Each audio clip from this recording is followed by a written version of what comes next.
On November 18th, it was history. On December 10th, it was a disaster. What will the two teams bring tonight as the Major Arena Soccer League presents the Florida Tropics as they host the Baltimore Blast? Good evening, everyone, and welcome inside the RP Funding Center here in Lakeland, Florida, as tonight the Blast and the Tropics play for what is the third time now in this young MASL season. Happy to be joined once again by Evan Weston. Maybe it's your fault, Evan, because you were here on the 18th when Florida defeated Baltimore by a 5-4 score. It was the first ever win for the Tropics in franchise history over the Blast. We talked that night about it maybe being a statement game, but just 5 days ago, these two teams met up in Baltimore, and if November 18th was a statement for Florida, then December 10th was kind of a proclamation for the Baltimore Blast that, hey, we're still the two-time defending MASL champions, and if you have any designs on the Eastern Division Conference title this year, it still very much goes through Baltimore. Oh, I mean, and it's so hard to win there. You know, you go in there coming off a great win the day before in Syracuse, but you travel Syracuse to Baltimore on a back-to-back. Now, that's no excuse for the statement, for the showing that they had, obviously, but you can kind of understand why they'd be behind the eight ball. That said, 10-1 is 10-1. I don't care what night it is. I don't care what you did the night before. A 10-1 game is a 10-1 game, and Florida has a chance tonight. That's a great thing about this league.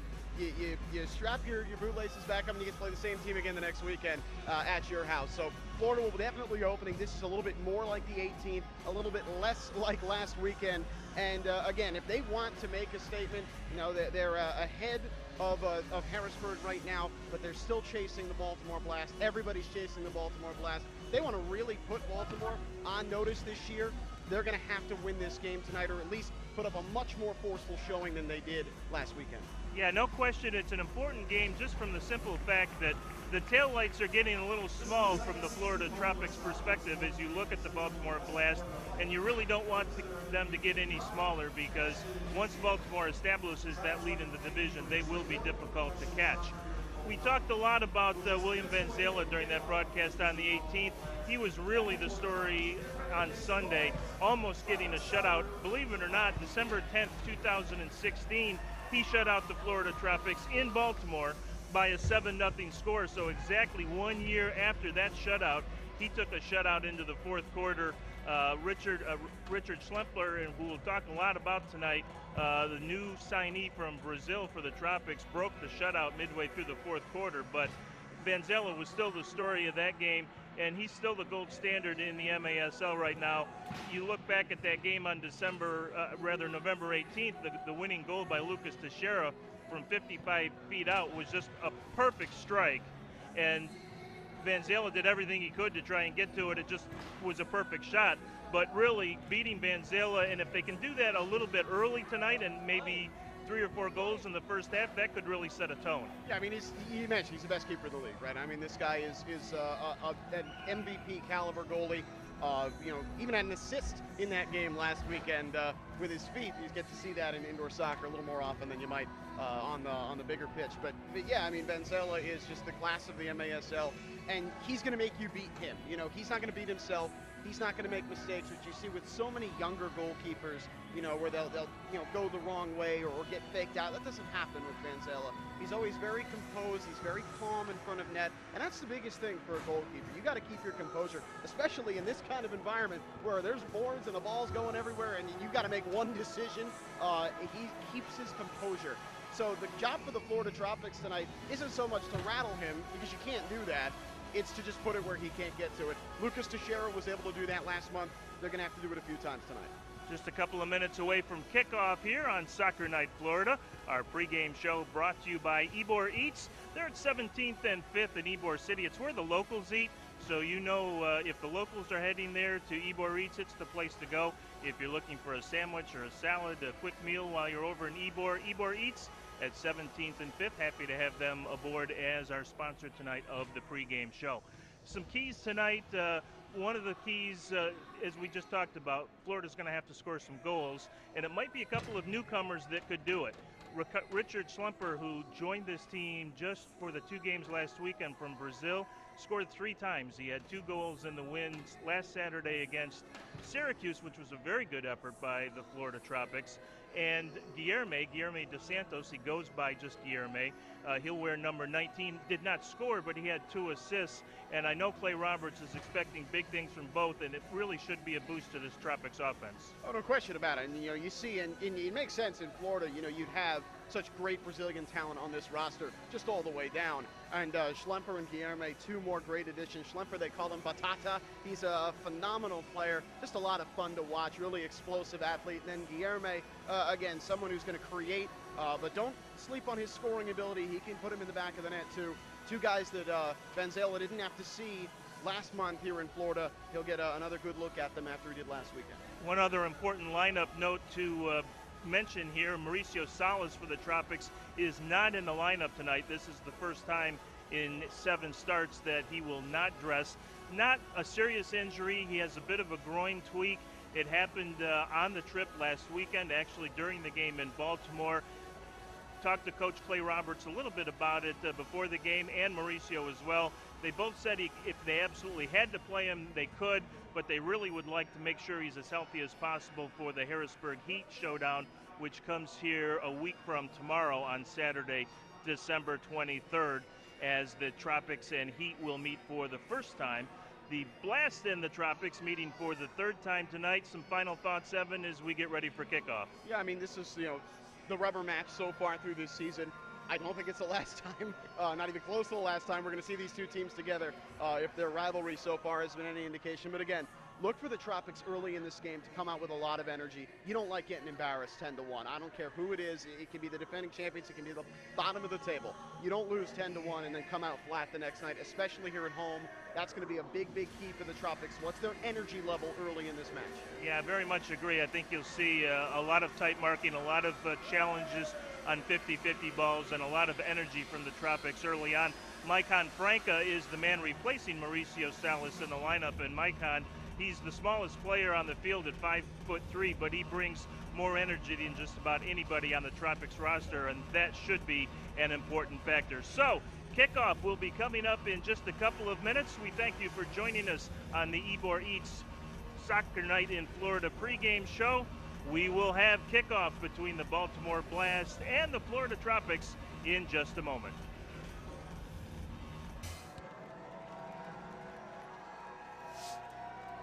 Let's welcome him to Lakeland. He had goals in his first 2 games. Number 4, Raphael Schlemper. There's not a second L in there. So, I figured it was just Raphael Schlemper. Midfielder, his first game back this season, number 6, Daniel Mendez.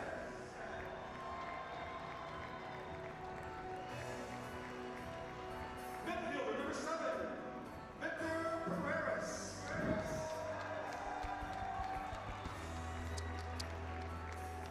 Midfielder, number 8, Marco Rodriguez.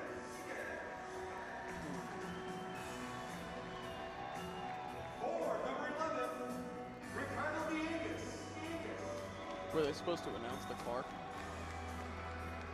Forward number 12, the mini-mite, Maicon Franca.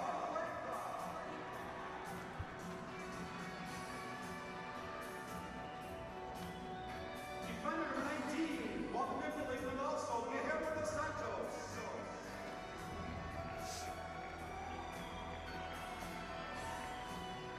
Midfielder number 21, Lucas Coutinho.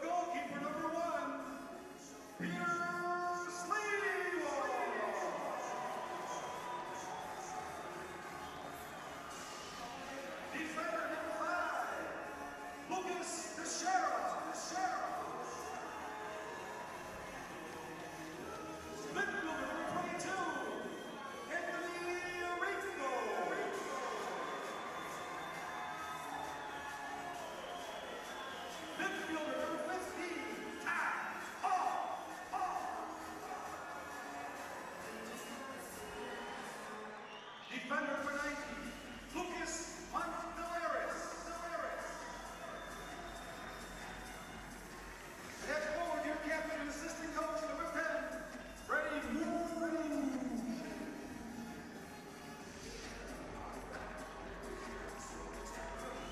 And the head coach of the Florida Tropics, Mr. Clay Roberts. Ladies and gentlemen, the Florida Tropics.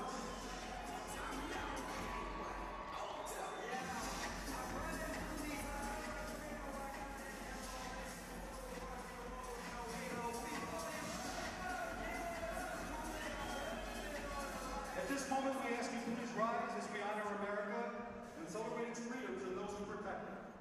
Continue standing as one nation and one people for the playing of our national anthem.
Cities, a tale of two games, a tale of two teams. We'll see which one shows up tonight here in Lakeland, both if you're the Tropics and the Blast, as they get ready to renew rivalries for the third time already this season. Kind of an unusual schedule quirk, but that's the way it works out. And so these two teams who played just 5 nights ago in Baltimore will renew the rivalry here in Lakeland, the Tropics and the Blast splitting those first 2 games.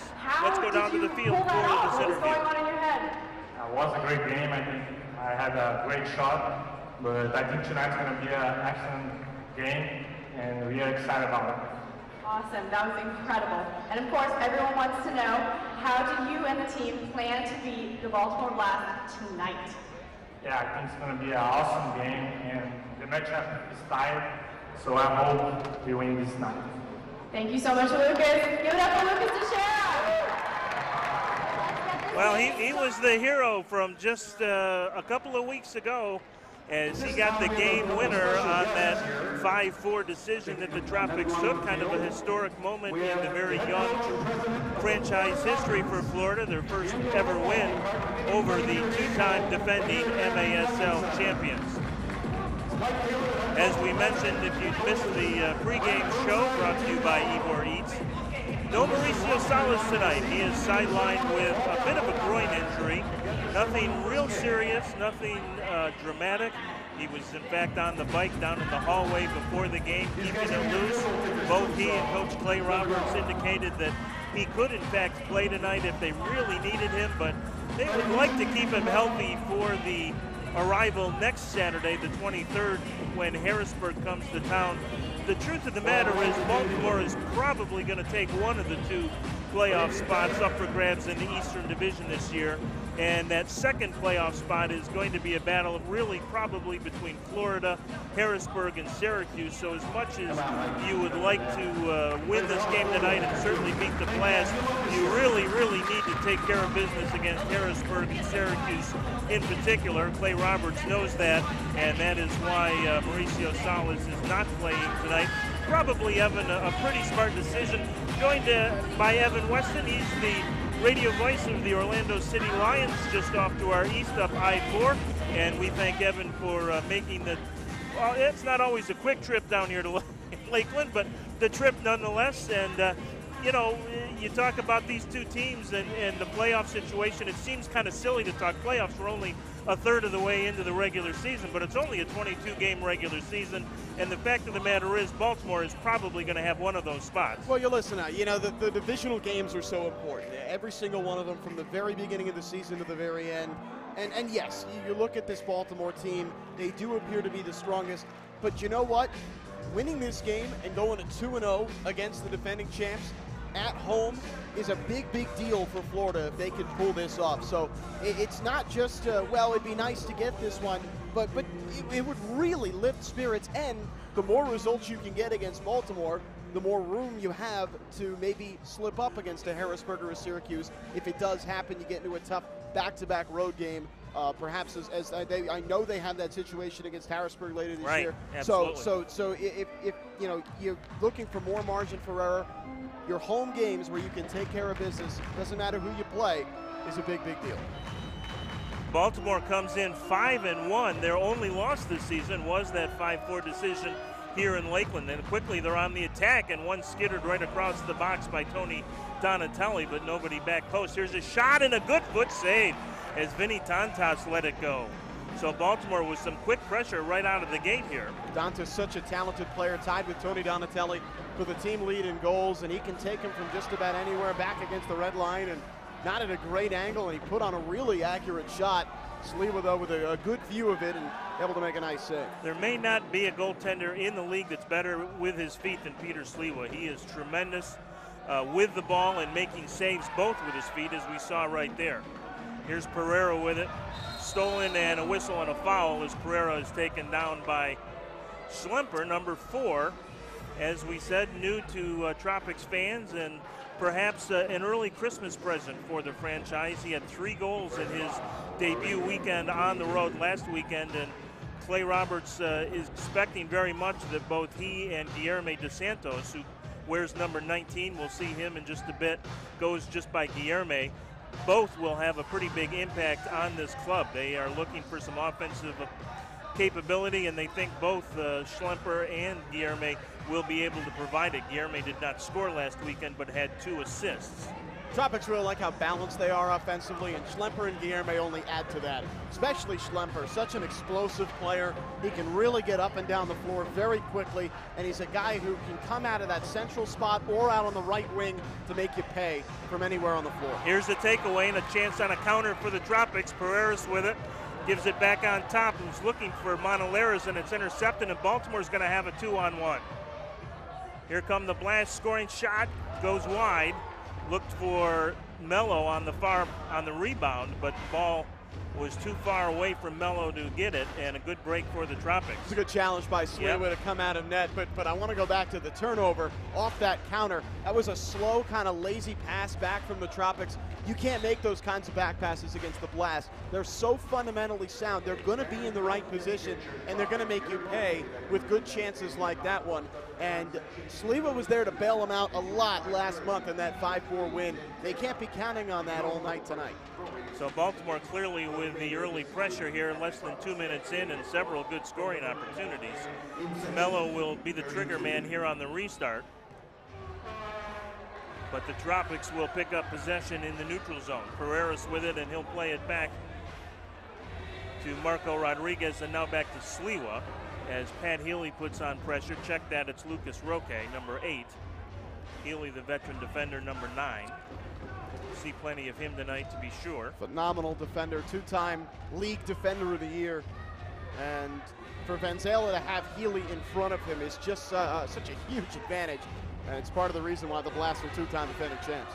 Mugin tries to get it on the left side, does to Coutinho. Coutinho shot, good save by Vanzela as Coutinho let it go from about 35 feet. It's like shooting at a wall, isn't it? I mean, the guy is just, I mean, that's a good shot by Coutinho. He's in a good position, and Vanzela lays out all of his length, gets the glove tips on it, and parries it away into a non-dangerous position at that.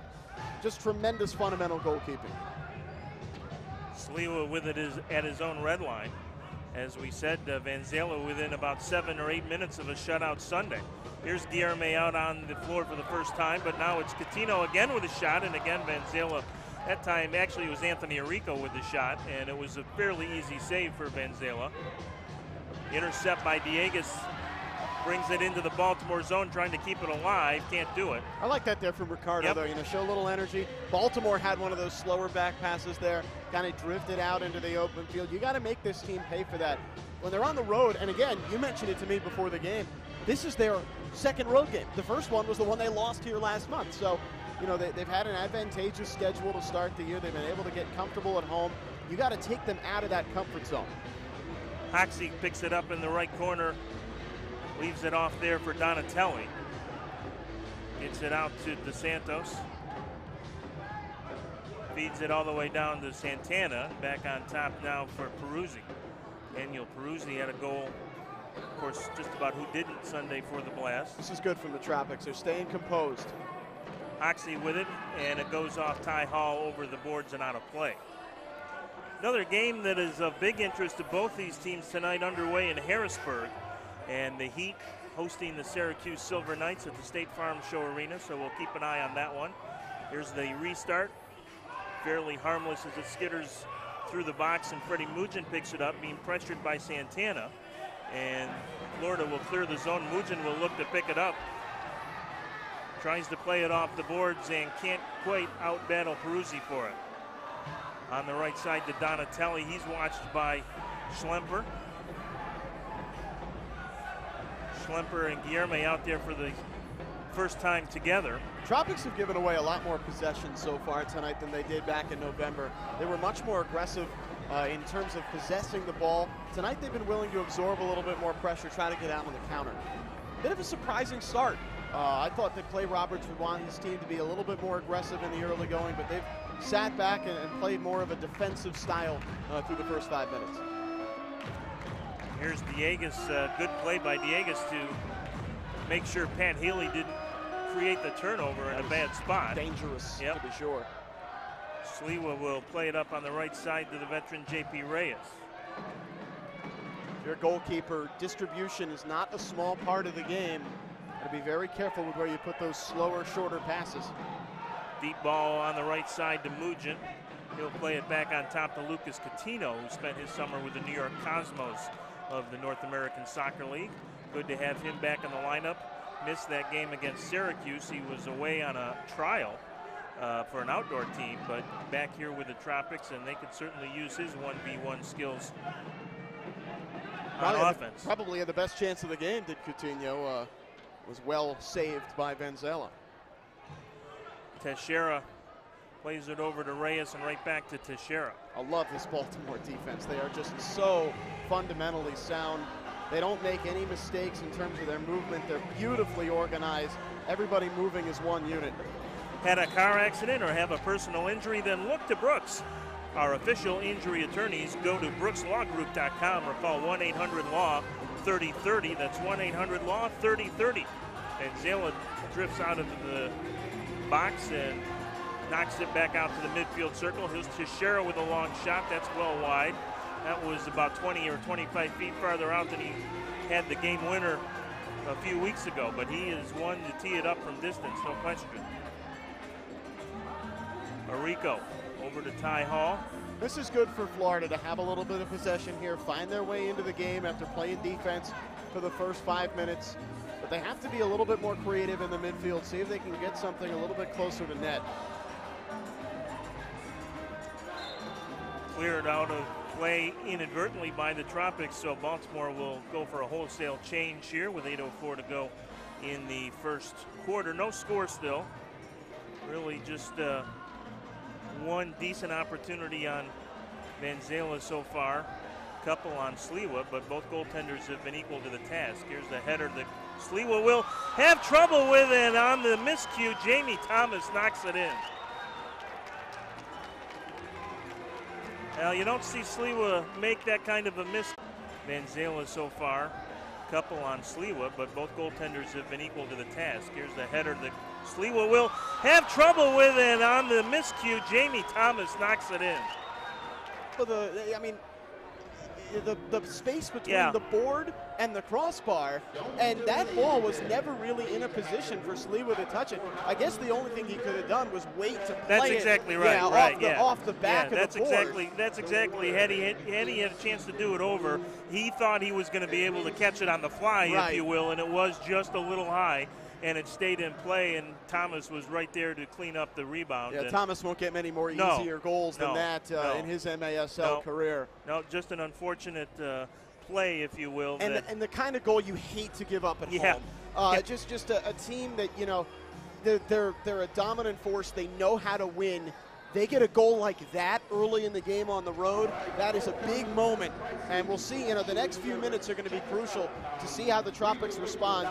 I mean, again, we talked about it. 10-1 is a score you just never ever want to see when you're on the short end of it, and to respond off of that, Tropics are going to need, if not a quick goal here, that'd obviously be optimal, but some sort of momentum shift quickly here in this game, especially considering they're playing here at home. Yeah, as you point out, you want to make Baltimore earn every single one they get, and that one was gift wrapped and put under the tree nicely by the Tropics. So just an unfortunate bounce of the soccer ball, but that happens a lot in the arena game, and there'll be plenty of more unusual bounces tonight, and let's see if Florida can't get a couple going their way as well.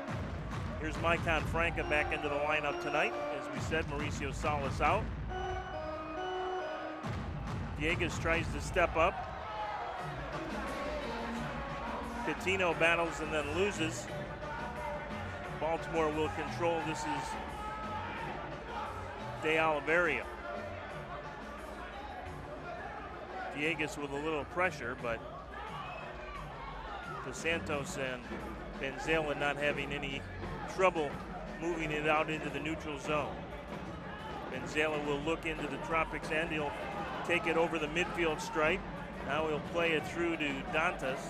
Dantas puts it in front. Hoxie was there. Dantas looking for the rebound, wanted a whistle, no call. Play advantage here, I think. Dieguez to Franca, and Franca will pull things back and let the Tropics get fresh legs on the floor here. If anything, that was a foul against Baltimore. That was much better by Sliwa there. Come out and punch the ball away. A little bit more confidence, less indecision. That's what you need in the arena game, especially at goalkeeper. Yeah, and he's not an indecisive guy by any stretch. Santana will pick up the loose ball, challenged by Hall in the corner. Now taken away. Here's Guilherme with a shot. Didn't get a lot on it. And it was an easy save for Vanzela. Well, I love forcing that takeaway from Santana, which is not an easy thing to do from that man. And I like the fact that Guilherme was thinking about scoring when he got the ball 30 or 40 feet from goal. Here's Mugin. Mugin, long shot. Vanzela dives. Was going wide on the short side, but Vanzela was not going to take any chances. Vanzela hasn't had to do a ton tonight. Just that one attempt by Coutinho, the only real scare, but you love his composure, and Florida's going to have to do a lot more to challenge him. Here's Dantas. Good defensive play by Monaleras as he took it away. Arico will play it to Mugin, who is actually heading to the bench. So the Tropics will regroup here. Polk County's best prices, selection, and service. Check us out on RegalLakeland.com today. Or stop by our Chevy or Kia stores on Highway 98 North, or the Honda and Acura and GMC locations on Lakeland Hills Boulevard. That's Regal Auto at RegalLakeland.com. Long ball into the Florida zone. Roque trying to track it down.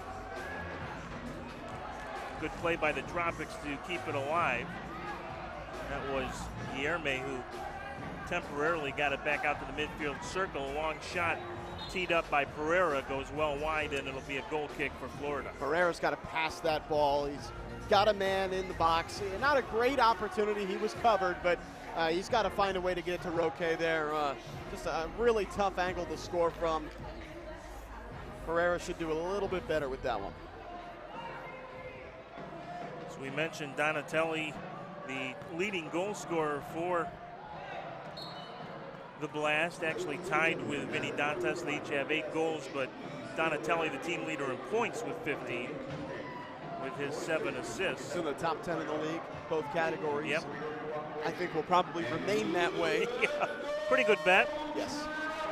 Teixeira will tee it up here, and it's cleared out of the box, but again, Florida will get a restart from about 5 feet closer this time. I like what Florida's doing here, Brian. They're attacking. They're getting aggressive. That's what they need to do. No, they haven't scored yet, but they were so tentative early in the game. They're not now. Here's Teixeira, and again a block, and again a restart for Teixeira. But again, this is what you want. Yeah, right? yeah, this absolutely. Team needs to get a little bit more direct, and they've done a good job of that over the last few minutes. Absolutely right.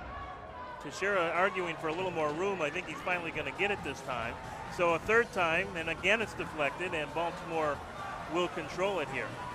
Nice little outlet pass on the left side here to DeSantos. Excellent defense. Yep. Intercepted though. Here's a chance for the Blast. Shot, good save by Sliwa as Roque pulled the trigger. Sliwa comes out and gets himself out of trouble. Chance for a counter here. 4-on-2 for the Tropics if they hurry, and they tried to hit Coutinho, and the pass was just a little too far ahead. Here's Mugin on the intercept. Still numbers for the Tropics. Oh, and Mugin let it go from about 60 feet. Had a 4-on-3 there, and I don't know if Freddie realized it or not. Here's a contact in midfield, no whistle. Both teams with a chance to play good counter-attacking soccer there, and both teams' defense is reading it and doing a nice job. Yeah, maybe a little too anxious for Florida. They had a 4-on-2, and the pass to Coutinho was just a couple of strides too far in front of Lucas. And then a 4-on-3, and Freddie didn't really get a great shot away either. So, yeah, Mugin probably. I mean, that's, you rarely see him rush something like that. You're exactly right. In fact, it was his patience on that game winner against Baltimore on the 18th that assisted. There's a nice move on the boards. A feed to Arrico. Arrico in. Arrico moves around. Shot. He can't get it. Rebound. Goal!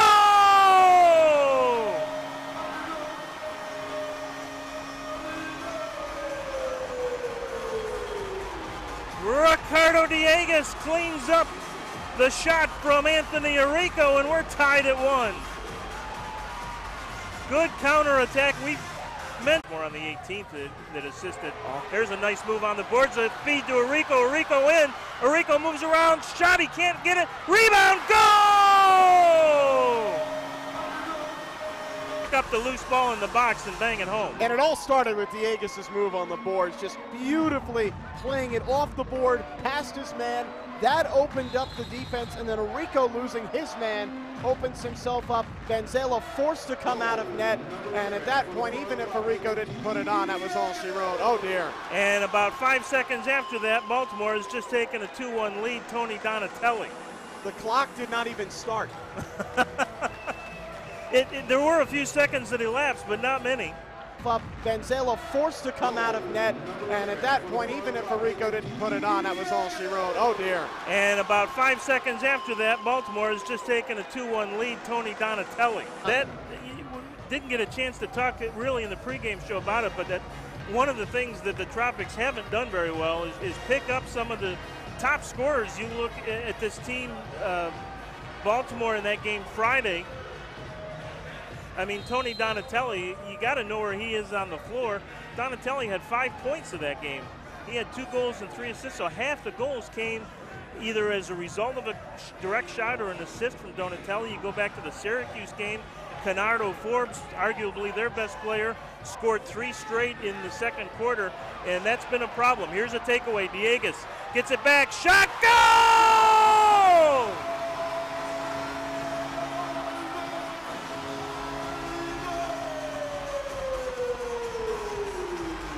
Well, they're coming fast and furious now. I don't know how much we want to count. Forbes, arguably their best player, scored 3 straight in the second quarter, and that's been a problem. Here's a takeaway. Dieguez gets it back. Shot, goal! Dieguez again, as it was on the first goal. He's the one that created the turnover at the Baltimore red line, so credit Ricardo Dieguez for, he gets credit for both goals, and if he could get own assists, he would get an assist on both too, because he started both plays. Yeah, he certainly earned both goals. He sure did. The first finish was easy. That one was not. Had a man on him, not a great angle, and he put a beautiful shot on where Vanzela could not see it. Really well done by Ricardo. What a 30-second stretch for Ricardo welcome Dieguez. to indoor soccer. Yeah. Well, it's funny because the first time these two teams met in Florida this year, it was very low scoring in the early going. Yeah, you're right. We've had double the amount of goals here in the last 30 seconds than we did in the entire first half. When we get a second, we'll catch our breaths and recap all of them for you so you know exactly who got them and when. But the net result is a 2-2 tie here with 2:29 to go in the first quarter. That's big for Florida too, Brian, because you only get one goal last weekend. You've already got two. You're feeling the home crowd a little bit. Yeah, you gave up a cheap one or two, but you're feeling better about where you stand in this game. And you remember that you know how to play these guys, that you can play with these guys. Tropics will clear the zone with Maicon Franca. Franca trying to get by Peruzzi, and Peruzzi called for the obstruction. So here's the recap. Jamie Thomas gets the opener at 7:12. At 11:32, Dieguez ties it. They say that the Baltimore goal after Dieguez's goal came at 11:58. That seems a little generous. It should be 38. Yeah, I think actually. it is 38. And at 12:04, Dieguez gets his second. So it's Donatelli in between two goals from Dieguez. And those three goals came in a span of 28 seconds.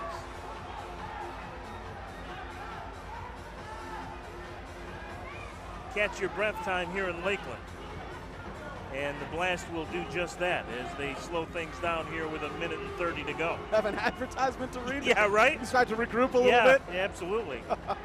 How about Rockin' Bouncy's, our Kids Zone partner? Rockin' Bouncy says so much to choose from. To make your next birthday party special, log on to myrockinparty.com or just go see them to discuss your next event next time you're here for a Tropics game. Here's a long ball through to Dieguez. He's looking for the hat trick. Vanzela will come out. He and Dieguez battle, and Vanzela going to win that one. That was a great move by Monalaris to open it up. Here's Still unsettled. Over to Schlemper, long shot. Tried the left footer from about 60 feet, and Vanzela will cover up. Yeah, not going to beat Vanzela with that one. But again, Florida putting a lot of pressure for the first time that I've seen him play. Vanzela looks a little rattled this season.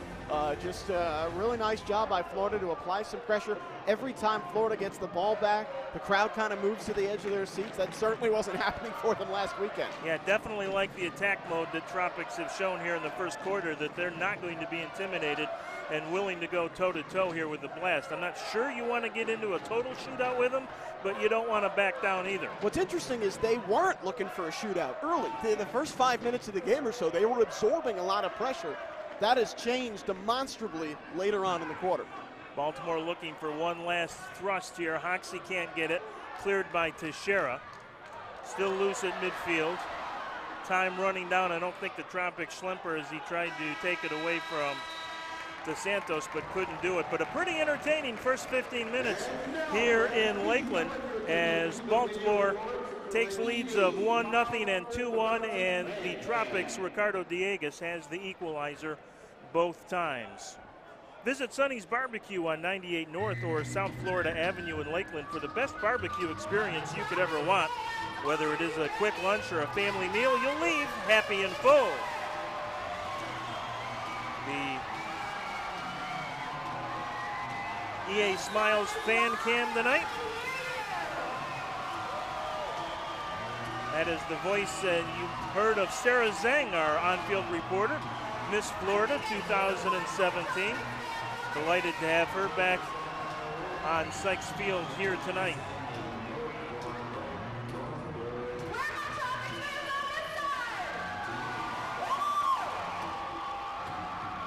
Speaking of quick starts, Syracuse has one in Harrisburg. The Silver Knights up 3-1 on the Heat at the State Farm Show Arena. As we said, we'll keep a close eye on that one. Seems to be fairly good news for Florida. Harrisburg coming in tonight, a game back at the Tropics. And And of course, the Heat and the Blast will play tomorrow night in Harrisburg. Baltimore will spend the night here in the Lakeland area tonight, and then head out to Harrisburg. That's my understanding. So not the overnight travel. Interesting. Yeah, they will. Well, I'm very curious to see then, Brian, how the Blast handle. I mean, not to say that they don't know how. This is one of the most experienced and dominant teams in the league, but this is their first time this year on a back-to-back road trip.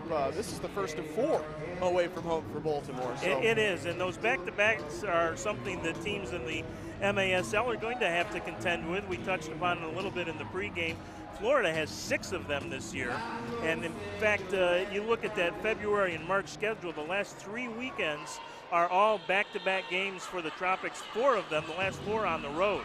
And you know, you play in back-to-backs, and obviously there's a bit of a physical toll that you have to pay, and the Tropics should be, with the depth they've created this year on the roster, a little better to be able to handle that.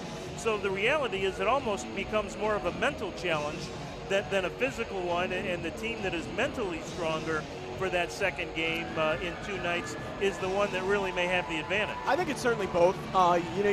Soccer in particular, with just how much running, how much endurance is required, being loose and having fresh legs is important, and that travel is the antithesis of that. It's why it's so hard, particularly Major League Soccer, where I come from, to win on the road. Very few teams. There were only, I think, 3 teams in the league out of 22 that had above 500 records on the road this year. But at the same time, you're right. The Florida Tropics have cultivated a great amount of depth. They're a balanced team. And that should enable or allow them to weather the storm a little bit more. And it'll be up to how strong they are between the years to see how they can navigate that last part of the schedule. Yeah, certainly a lot more depth on this roster right now than at any point in the short history. Of course, Baltimore, with a tremendous history in the arena game, they fielded their first professional indoor soccer team back in the 1980-81 season, the original major indoor soccer league, and that city has had a professional indoor soccer franchise ever since. Here's Schlemper in the corner, gets it out to Coutinho. Coutinho double teamed in there, triple teamed now, and the Blast will not be able to get it out of the zone. Reyes will back up to the center line as Florida will make a change here. Blast have been just a little bit sloppy in their own zone tonight. Not a ton, not something that you point out as a serious flaw, but more than you expect from this team. They've given it away a few times in tough areas. Florida's got to make them pay for doing that. And they did make a couple of mistakes because of that Florida pressure in that win here on the 18th. Good sliding block by Santana as the Tropics tried to catch one there by Schlemper. Healy gets all the press and all the awards. I love Nelson Santana. I think he's a gamer. He does a great job just being a physical bulldog down there. Really complements Healy very nicely. Corner kick here for the Tropics. Arico will let it go all the way through to Mujin, who that time happily misses the scoreboard. I don't know if it was Freddie that hit it, one of the video boards during the pregame warm-ups, but I understand one of the Tropics did actually hit the video board. That one just to the left of it. But Diegas let it go back through to Mujin, who just got a little under, right? Just a little. Just a teeny bit. Here comes Baltimore 3-on-3. Turgu with it with a shot, and that goes high and wide. I like that shot there from Yonatas Mello. I don't think Roque did. No. Well, I like the idea of the shot. And that's credit to Guilherme for getting back on his man. In those 3-on-3 situations with the Blast, you can have a guy slip through a crack and find himself open in front of net. That didn't happen there, and I think Mello made the right decision. He just missed. Lucas Roque, on the right wing, kind of open and calling for the ball, but never did arrive. Tied at 2, just underway here in the second quarter. Great to have you along. If you're up in the Charm City tonight, settle in. Know it's a little wintry up that way. Here's a shot in front, and Arico could not get the rebound as Guilherme played it off the boards. Good idea by Guilherme. It's interesting, Guilherme and Schlemper, both premier futsal players in Brazil, but futsal is not a game played with dasher boards. It is indoor soccer, but it's played on a basketball court. So for those two, they are certainly used to playing in close quarters, but they are not used to the dasher boards. And Guillerme did a nice job there to actually use the unboards to set Arico up in front, and Anthony just missed. Something I'm sure has been a focus in training for Clay Roberts, get those guys settled into the different style and the different things that you can do with those boards. We've seen Dieguez do it to create the goal earlier, set yourself up, and they will pick it up quickly if the early indications mean anything. These two are quick studies. Yeah, I know the Tropics have been really happy with their contribution here for the first couple of games. Futsal, a wonderful game too, worth seeking out. Mujin will try and get it back to the midfield line, and it goes out of play. Like arena soccer, the commonality between futsal and arena soccer is the fact that you really need strong ball skills and learning how to play with, tight quarters, men on you, much more closely, obviously, than in the outdoor game. So certainly a lot of skills translate, and that's why you see so many Brazilian futsal players, not only here in Florida, but throughout the league, that are among the league's better players. It's been a great way for the Tropics to quickly get competitive, though, and a natural advantage of our Brazilian community here in Central Florida. Here's Pereiras. Didn't have a number situation. Did have Mujin down in front of the box, but Adriano dos Santos had a close eye on him. Donatelli will feed it all the way down now for Hoxie. Sliwa comes out to play it, and Schlempler will control it. Smart there by Peter. Don't let that develop.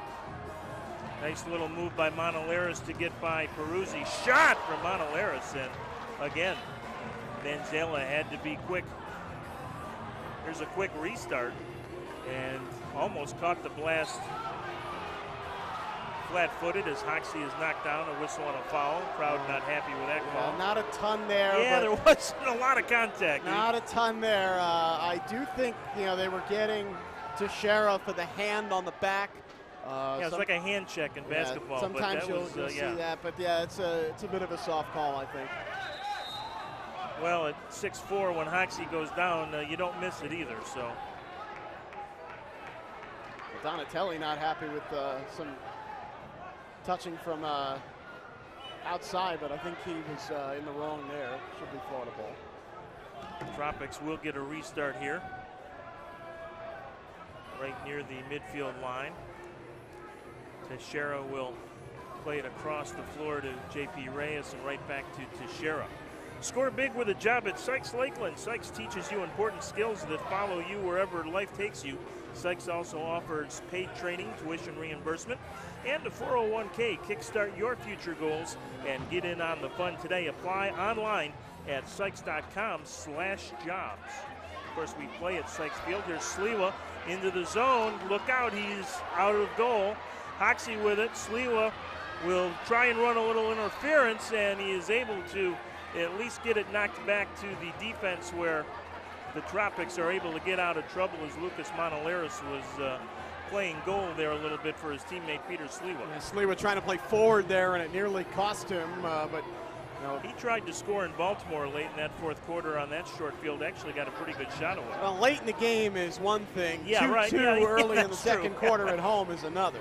Sliwa again will come out and again shows those good foot skills.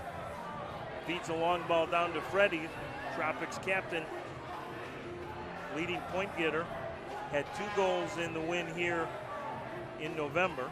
Love watching Mujin's hold-up play. You can learn a lot from the way he patiently waits on his defender, allows support to come, doesn't risk losing possession, and then finds the best possible man. He's very, very skilled in that hold-up play, which is so important in the indoor game. And really good at using the boards as well, as good as anyone in the league at doing that. So if you're on the floor with Freddie at any time, you've got to be ready for the ball just about any time, any place. But you're absolutely right with Freddie. Great composure, great skills, does not let himself get rattled. Here's Schlemper down the left side. Schlemper, left-footed shot, a bomb, and Vanzela makes the save. Here's a challenge from Rodriguez, but he can't come up with it. Blast will counter here. Pereira, left side, there's a shot, comes in front. Nice clear by Rodriguez as I think that was an attempted pass by Dantes. Yeah, it was. Definitely looking for Oliveria in front. Blast will control at the midfield circle, and Mello will slow things down now. Plays it back to Santana. Baltimore wouldn't mind a little sustained possession in There's this game, a takeaway. Here's a chip shot attempt, and went well wide, so Vanzela wanders a bit, and the Tropics unable to make him pay. Both these goaltenders coming off their line even more than normally I've seen between these two teams, but perhaps an indication of the aggressive nature of both teams here tonight. Whistle on a foul as J.P. Reyes is called. Dangerous spot here for Florida, and again, not a ton there. I think a little bit more than the last call, and I agree with that decision, but good job to go down. Here's Santana on the restart. Good block in there by Victor Pereras.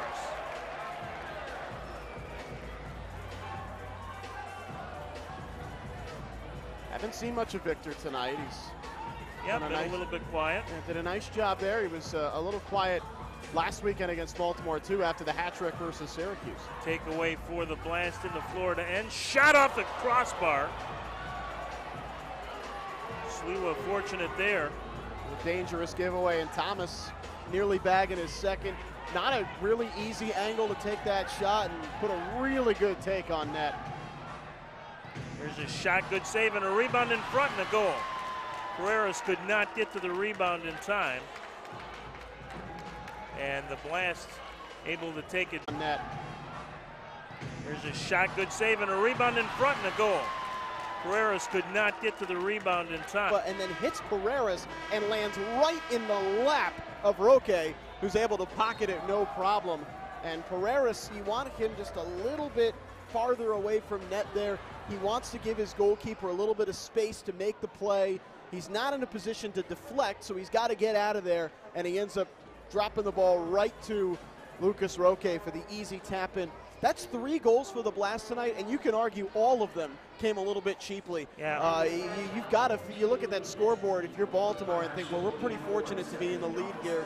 Tropics need to clean this up a little bit. Certainly 2 of the 3 very easy.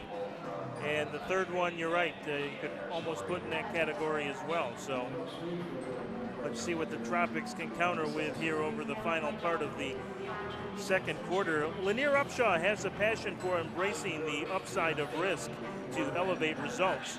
Celebrating 75 years in the community of elevating results, Lanier Upshaw is your go-to business for personal or business insurance needs. For more information, visit lanierupshaw.com. The upside of risk, Lanier Upshaw.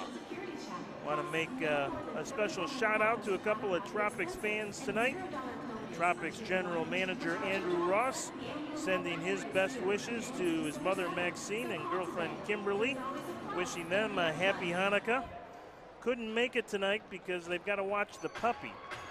So I've been there. A little Christmas cheer in the Ross household, apparently. I've only got 3 dogs, 6 cats, so, you know, I know a thing or two about... My goodness. know a thing or two about the puppy-a-dum. You have a sitter rotation? Just about, yeah, just about. Oh, you're my 4th starter. You're coming in on Thursdays. So the Tropics trail again now. It's been 1-0, 2-1, and now 3-2. Here comes Coutinho on the counter. Coutinho with a shot. Vanzela with a good save. Little toe poke by Coutinho. Good idea as he tried to go far post on that one. Great aggression by the Tropics, though. Coutinho, no fear, just going right to goal. They had the one earlier in the game. And there's a big shirt pull. Yeah, I don't know how that didn't get called. Wow, that was as blatant as we've seen tonight. The Tropics have got to make sure that they don't get frustrated here. As we've seen a few calls that they maybe would have liked to have either gone the other way or not been called at all, and they've got to keep their composure. Pressure by Monaleris. They mostly let him play tonight, though. There was that one soft call we saw, but other than that, it's been a pretty loosely officiated game, which always makes for better soccer. Headed out of there again by Monaleris. It'll be Coutinho trying to track it down, can't do it. And there's a handball by Monaleris. So the Blast will get a restart from inside the Florida red line. Again, kind of a dangerous spot, almost head on here. We'll see if they try to shoot here. So that little pass up to the back of the red line last time. They've changed the personnel. It was Santana last time, it's Pereira, and now he's going to come down on the wing, so clearly something different developing here. Donatelli with a layoff and a save by Sliwa. So they took the shot from the far side. And went the other way that time, and pretty easy save for Sliwa, but again, stayed composed. Did a nice job with it. It was Dantas who was the trigger man on the shot, but it was right into Sliwa's breadbasket, so Peter able to knock it away.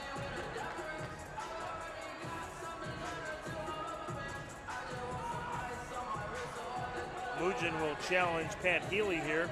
Talk about two good quality MASL veterans. Headed into the Florida zone. Dantas will try and track it down, being watched by Guillerme, and Sliwa will pick up the loose ball. A little ambitious there from Dantas, trying to turn that into a scoring opportunity, but on the road, you never mind an attempted goal. Sliwa with the long ball into the zone, and Nascimento able to guide it back to Van Zela. Avoid any continued problem there. This is Mello with it. Gets it back out to the neutral zone to Roque. Roque shot, good save by Sliwa. Had the Velcro on that time. How do you catch that? Yeah, I don't know. Sandpaper on those gloves. That's fantastic. That was well struck. Here comes Lucas Teixeira. Tropics changing on the fly here. Franca out of Montoleras. Over to Teixeira. And Victor Pereira has it now, being watched by Jamie Thomas. Deep in the left corner to Mugin, and he's ridden off the ball by DeSantos. Baltimore's got an embarrassment of riches at defender. You know, you've got guys like DeSantos, third guy up off the bench who can make a play like that. That's fantastic.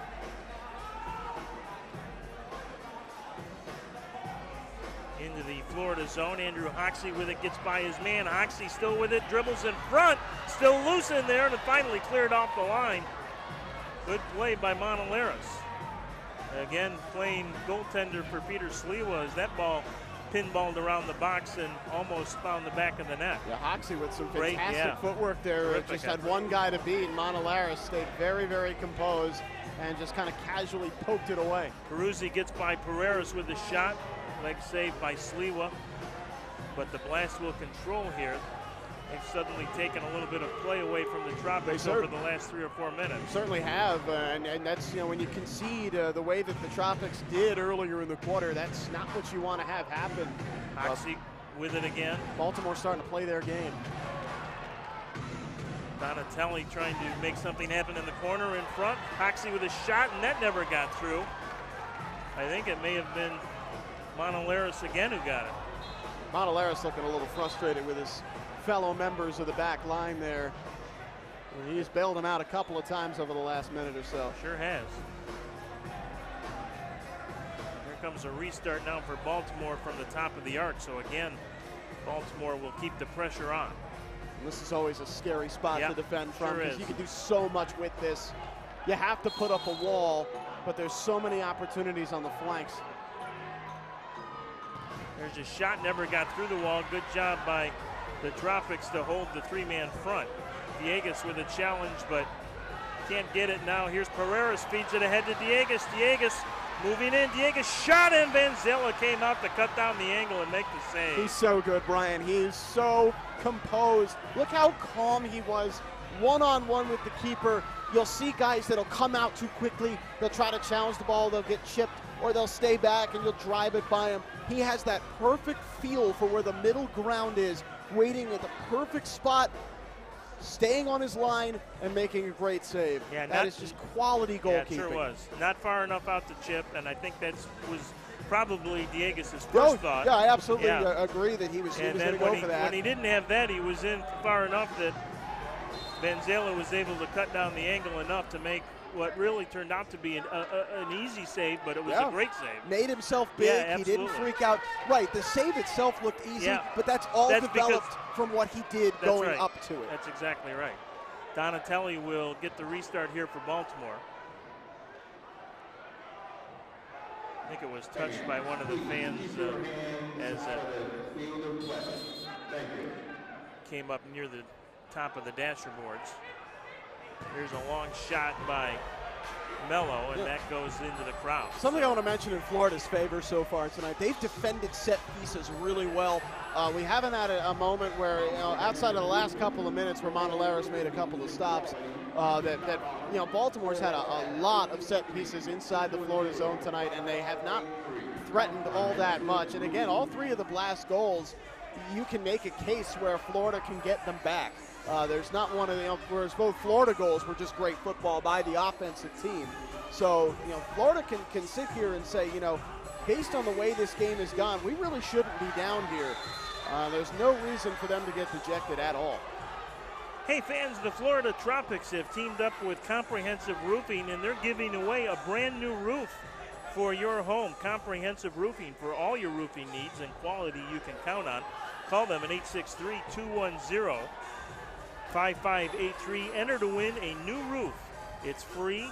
All you need to do is log on to fltropics.com/comprehensive roofing and find out how you can win. Many thanks to our friends at Comprehensive Roofing for that prize. An opportunity for one lucky Central Florida Tropics fan to get a new roof on their home. Here's a counterattack as Mello brings it into the Tropic zone. Mello. Certainly always happy to have that in Central Florida, particularly with especially after this last hurricane season. The storms we've gotten, certainly. I've still got a blue tarp on my roof.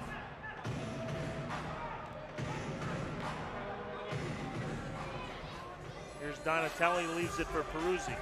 Peruzzi to Donatelli. Tried to feed it to the top to Roque and went a little too far, but the Blast will control it.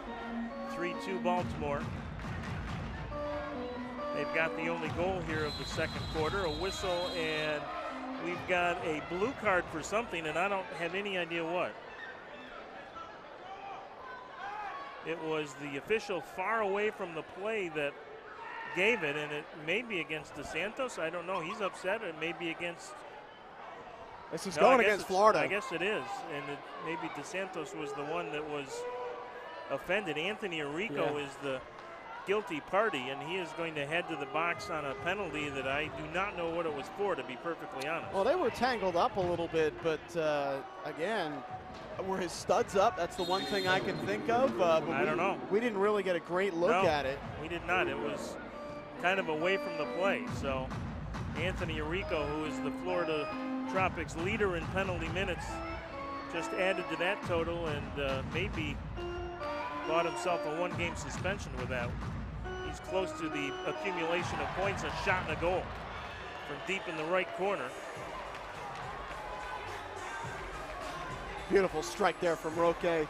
That's a tough angle, and it needed to be well struck and perfectly placed, and it was on both accounts.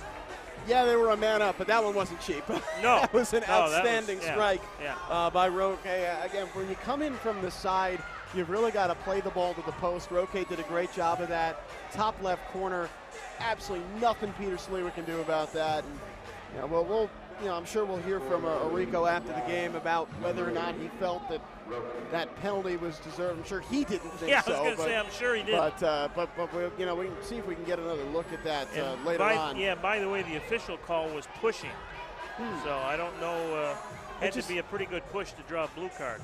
Here's Dieguez with a long shot and a little bit of a knuckleball, and Vanzela got a leg on it and put it out of play, but Florida will get a restart opportunity here. Again, it was a weird call because it came from the other side of the floor. Yeah, it was a long way away. That's what was so odd about it. And clearly that official saw something that he went to the pocket immediately.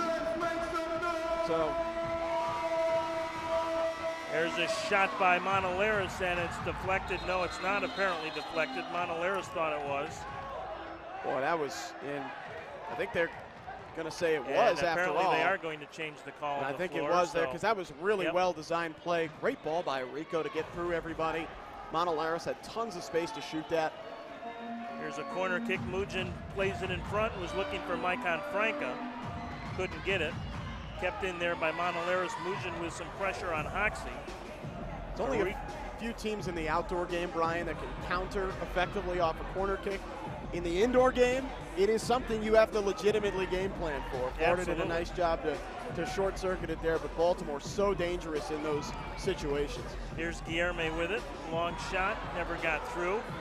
Arico with it, trying to make amends for that penalty. Kept alive by Monaleris. Good play by him. Monaleris with a shot off the glass wide. Comes in with a header off the glass. Rebound. Goal! And they're going to wave it off. They're going to wave it off. And a 2-minute penalty is going to be called. Make amends for that penalty. Kept alive by Monaleris. Good play by him. Monaleris with a shot off the glass wide. Comes in with a header off the glass. Rebound. Goal! But they did not call continuation as Monaleris was clipped in the head, keeping that play alive, and that's a bad break. Absolutely for brutal the Tropics. For the Tropics. They are. For that penalty.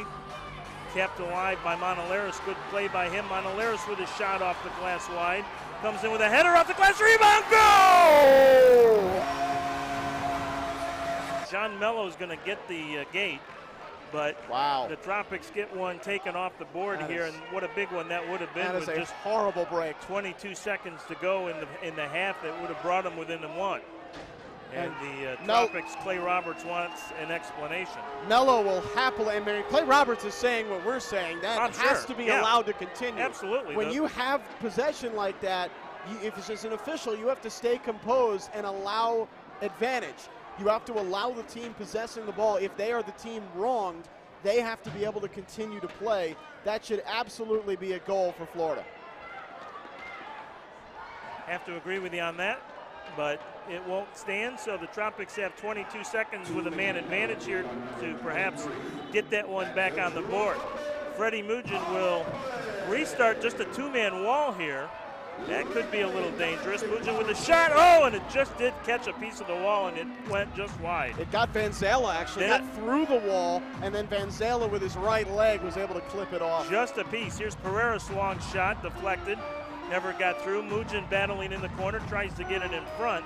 Down to 5 seconds to go. Pereira will feed it over to Monaleris for the long shot, or rather to Sheriff for the long shot, and it goes out of play.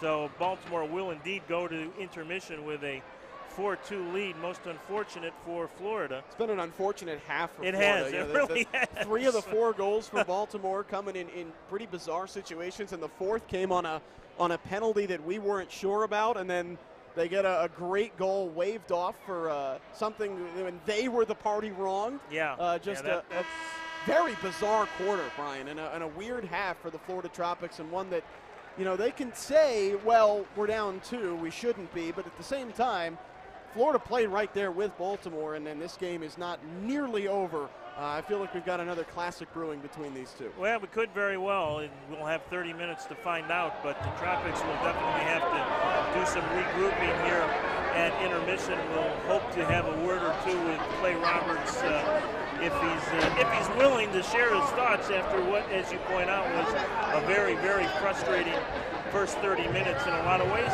And you know, there are a lot of good things to build on. Certainly the attack style that we saw from Florida did like that. Let's hear what Clay Roberts has to say. He's with Sarah Singh. And I'm here with Clay Roberts, coach of the Tropics tonight. And I know you've got a tough competitive game on your hands tonight. What is your strategy for playing a team back-to-back like this? You know, it's always difficult when you play in the same team a lot in a matter of weeks, and so the players get to know each other, and so it's a good game. You know, we're in my opinion, we're kind of beating ourselves right now. A couple easy goals that maybe they didn't earn, that we helped them with, but that's this game, and so we need that to turn our favor a little bit. You know, but the game's not out of reach. We're excited for the second half. Awesome. Well, as we prepare for the second half, what is your message to the team? Just stick to the plan. You know, we're getting opportunities. The goalkeeper makes some good saves, and like I said, we've had some unfortunate calls against us, and not as much luck on our side here that we just saw at the end of the quarter there. But you know, we're okay. Just got to stick to the plan. Of course, thanks so much for speaking with me, Clay. Let's move on to our halftime entertainment.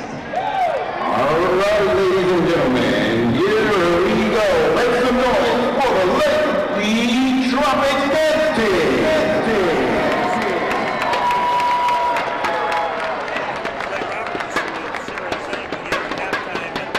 Saying exactly what we were talking about, Evan, and the fact that not a lot of luck going the Tropics' way, and the game plan is to, well, stick with the game plan. Yeah, you know, they've played right there with Baltimore. I don't think the attacking style has been quite as consistent as we saw a couple of sustained periods of possession for Baltimore in both quarters. But for the most part, 20 out of 30 minutes, Florida has been on the front foot in this game and has just been frustrated turn after turn. Meanwhile, you know, and it hasn't just been the team in white. It's kind of been the team in green, too, that has given Florida some fits here. So, you know, but you can't get frustrated by that. You know, you have to go into the locker room. You have to assess the situation. You say, okay, we just got to keep doing what we're doing. We're playing well. We're sticking with them. The breaks are not going to go against us the entire way. And, you know, they can come out in the second half. They can take advantage of the situation, get a quick one, and then go forward from that in a one-goal game the way that they feel that they should be at this moment, and kind of go from there. So that first minute 38 of that second or that third quarter is going to be really, really big. But as for the Blast, you know, when you go on the road, this is the kind of thing you want, right? You want this kind of result. You want this. You know, you're going to have to catch a couple of breaks. And this team has, and they're probably better positioned than anybody in the league to take advantage of it. So we'll see how the final 30 minutes play out. I'll say just one thing in defense of the officials on that one call, and the reason it may not have been continuation is because Montoleros got kicked in the head, essentially, and went down. And, I mean, it wasn't a hard strike, but he went down, grabbed his head, and the official, I think, maybe because it was contact to the head, immediately stopped the play as opposed to calling continuation on what would normally be a play that you'd get continuation, but because it was a foot to the head, if you will, may have been a little bit quicker whistle. Just unfortunate, and obviously you can't change it at this point, so the Tropics will have to battle through that. And as Coach Roberts pointed out, they've gotten their chances. Van Zela has been Van Zela, and will be in the second half, so they're going to have to work hard for everything they get. We're going to take a break and then be back, talk more about what's happening around the MASL tonight. This is Soccer Night in Florida. It's the Blast 4, the Tropics 2. You're watching live on MASL.tv.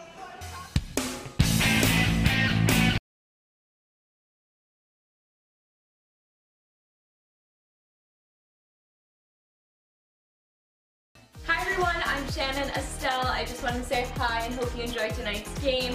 When you're done here, go over to my YouTube channel to get to know me a little bit better. And yeah, enjoy the game. Go Tropics! I love my job, truly because of the people. I'm actually looking forward to stepping into the office every single day. I love working at Sykes because I love talking to people from around the country and just hearing their story. I like the customer interaction. And it helps me feel that I'm being part of something bigger than myself. And the reason I love my job is the opportunity to make such great relationships with so many different people. I work in a family more than at an actual call center.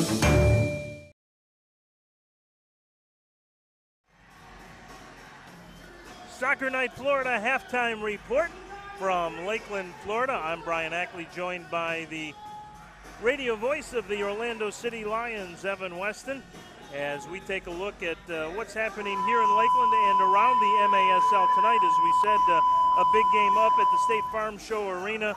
Both of these teams interested as Syracuse and Harrisburg renewing their rivalry tonight. And so far it has been mostly the Syracuse Silver Knights with a 4-1 lead as they head towards intermission there.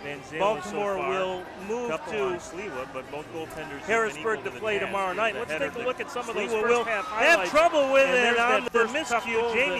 Jamie Thomas was able to bang in as Peter Sliwa was not able to come up with the loose ball make that very early into the game, and that goal came at 7-12 of the first quarter. One of those kind of unfortunate and easy goals that the Tropics gave up in the first half So Jamie Thomas, who had the game tying goal back in November when the Tropics went on to win 5-4, got Baltimore on the board first with that one at the 7-12 mark. It didn't take long for things to really erupt, though. Ricardo Dieguez got 2.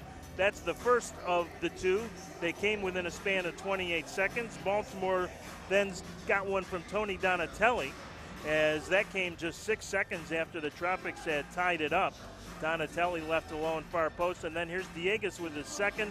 Again, it's Dieguez creating the turnover at the Baltimore red line, getting the ball back and finding the back of the net to tie it at 2-all, and that was then Baltimore taking the lead 3-2 as Lucas Roque got the first of what would be back-to-back goals in that second quarter. Roque here on the power play with a great shot just up over the left shoulder of Peter Sliwa, and the Tropics were able to not kill off the power play. Here is that controversial call, the whistle and the goal that was waved off that was unfortunate for the Tropics. The contact with Lucas Monaleras going down.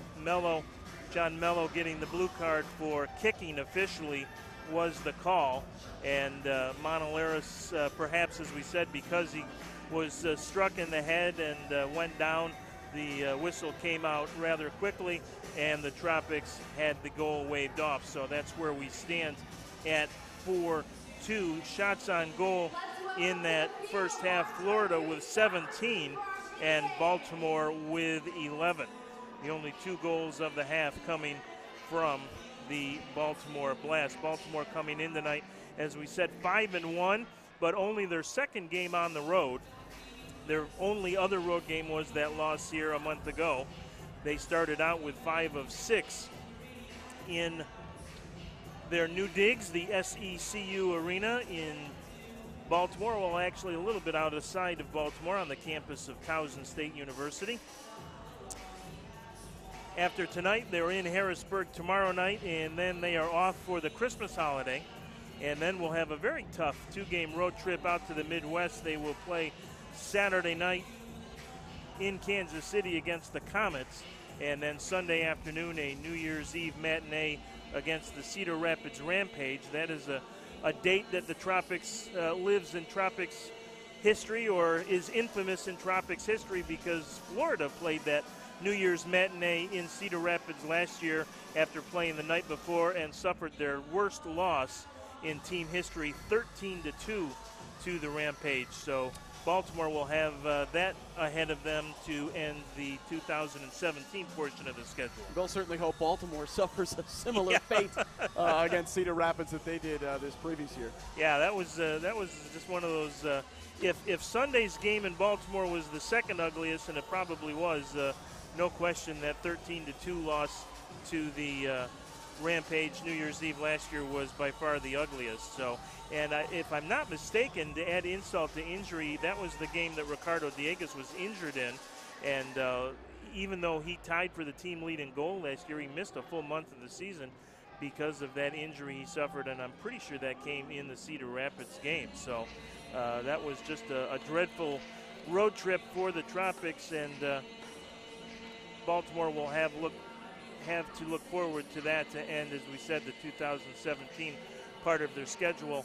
For the Tropics, they are not exactly off for the holidays. They will be home on December 23rd. That is a week from tomorrow night, when Harrisburg makes its first appearance here in Central Florida. And as we have talked about in previous broadcasts, you look back at the 2016-2017 season, when Florida battled for a playoff spot right down to the final week of the regular season, didn't eventually get that playoff spot, and the main reason was because between the Harrisburg Heat and the Syracuse Silver Knights, they were 0-7 last year. You mean the Blast? No, they were, I'm sorry, you're right. They were the Blast and the Heat, they were 0-7. They were actually 3-1 against Syracuse, but you're right. Harrisburg, they were 0-4. They played Baltimore only 3 times last year. They played Harrisburg 4 times and lost all 4 to the Heat, and that is one of the reasons that the Tropics kind of targeting that game on the 23rd for the return of Mauricio Salas, and also the debut of another signee that we have not talked about for the Tropics, and that's Ricardino, who is no stranger to the MASL fandom, having played the last 5 years with the Dallas Sidekicks, one of the truly good veteran scorers in the game, and he has signed with the Tropics and is expected, at least the plan as we understand it right now, is to make his debut in that game against Harrisburg as well. So that will give Florida one more goal scorer, and as much as anything, actually, Ricardino is a playmaker as well.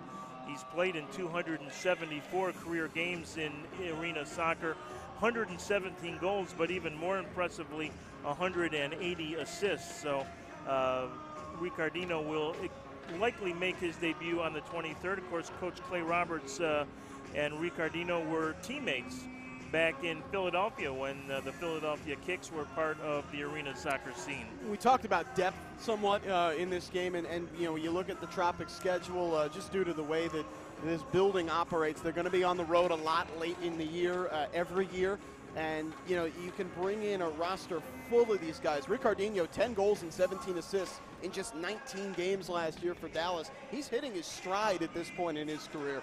You add that guy to the likes of Ricardo Dieguez and Freddie Mugin and Victor Pereras, and Salas, probably the best pure goal scorer on this team. Teixeira coming out of the back offers a threat. Coutinho. So, you know, you've got all of these different guys that can provide for you. That is so helpful as you get into the longer stretches of this season where you're playing twice a week, back-to-back road games. It is so challenging on the legs, and you know, it's going to be a great asset to have guys like Salas and Ricardino, veterans who know this league and know the challenges that come with playing this league schedule. And no stranger to the fans back in Baltimore either, because he made a stop with the Blast among his arena teams. He's played with Milwaukee, the Wave, the California Cougars, the Detroit Ignition, and the Omaha Vipers. His best season actually came in 2007-2008, right before he joined the Philadelphia Kicks. He had 21 goals in 23 games, and he too, of course, a native of Brazil. Started his professional career with the Dallas Sidekicks back in 2003-2004, and then went on his little circle tour of the U.S. and then came back to Dallas, played with the Sidekicks there for the last 5 years. So 274 games and 297 points. Pretty good. will be coming the Tropics' way starting a week from Saturday night. So reinforcements on the way, and here as well in the form of Richard Schlemper and Guilherme, and our chance, first chance, Evan, to take a look at those two Brazilian futsal stars, and both fairly impressive, I thought. Certainly at least held their own very much in the first half. Pretty tough when you're new to the indoor game, and two of your first 3 games are against the defending champs. Yeah, we saw something from the two of them, particularly Guilherme. What do you like so far about tonight's game? We're on the road. We have the lead right now. You know, I think we can play a little bit better than we did in the first half. Too many times we gave up possession too easily, and trying to create our own problems. So hopefully we can be a little bit better in the second half. Of course. And you know, what are you thinking going into the second half? Play good defense, finish our chances when they come, and try and contain a good Florida team. Thank you so much, Danny Kelly. Baltimore coach Danny Kelly with our own Sarah Zhang, Miss Florida, with some thoughts of the Blast coach. And as you were mentioning, Evan, the Blast have to be fairly pleased. I mean, they certainly will take whatever the Tropics will give them, and the Tropics did gift wrap a couple, so they'll take it. Well, look, Danny Kelly's right. I mean, they did give the ball away in their own zone far too often in that first half, and the Tropics made them pay 3 times, only 2 of them counted. But, you know, they were a little bit sloppier than we're used to seeing from the Blast. And they're definitely going to need to tighten things up both tonight and in Harrisburg tomorrow. Something to look at for the Baltimore side if you're a Blast fan. Is keeping possession in their own half a little bit better. When they've had the front foot, they've been very good tonight. I think it's a matter of just cleaning some things up and not letting the Tropics burn you too badly in those unsettled situations. They have gone to the half, by the way, in Harrisburg, and the Heat really taking it on the chin tonight so far from the Silver Knights. 6-1. My goodness. And actually, that's now into the third quarter. That's at home as well. Yeah, that's a surprise. No That's a great question about it. performance by Syracuse to come out and, say, we're not the doormat in this division. We are not going to just be the fourth place team. And we'll have to check on it and check the highlight, but Syracuse's sixth goal was apparently scored by the goalkeeper, Andrew Coughlin. And boy, there's one right off the bat for the Blast, just 11 seconds in. DeSantos picks up where his teammates left off in the first 30 minutes, and that's a tough one for the Tropics to swallow right out of the gate. Wow. I mean, you couldn't draw up a better start, and this is now twice off of his team. And we'll have to check on it and check the highlight, but Syracuse's sixth goal was apparently scored by the goalkeeper, Andrew Coughlin. And boy, there's one right off the bat for the Blast, just 11. Yeah, that's just a really tough giveaway by the Tropics. Another one where Baltimore had a goal fall right in their lap. And the Tropics will be hanging their heads about their defending tonight. And credit to DeSantos, that was well struck as well. Just certainly. put it right under the crossbar, right inside the far post. So 11 seconds in, and Baltimore has extended their lead to 3 at 5-2. And remember, that's a shorthanded goal. We're still on the penalty. That's a good point. From the first half, the last 1:38 here of the third quarter. Yeah, Mello is still in the box. That's a shorthanded goal. Yeah, forgot totally about that, to be perfectly honest, and you're right. Makes it doubly tough to take. Catino with it. Being watched out there by Donatelli. I don't think Vanzella had any opportunity, or had thought, I should say, of freeing up DeSantos there. He was just trying to waste some time and clear the ball deep. Here's Diegues, lays it off to Teixeira. Shot, and that just misses near post. Might have even caught the outside of the woodwork there.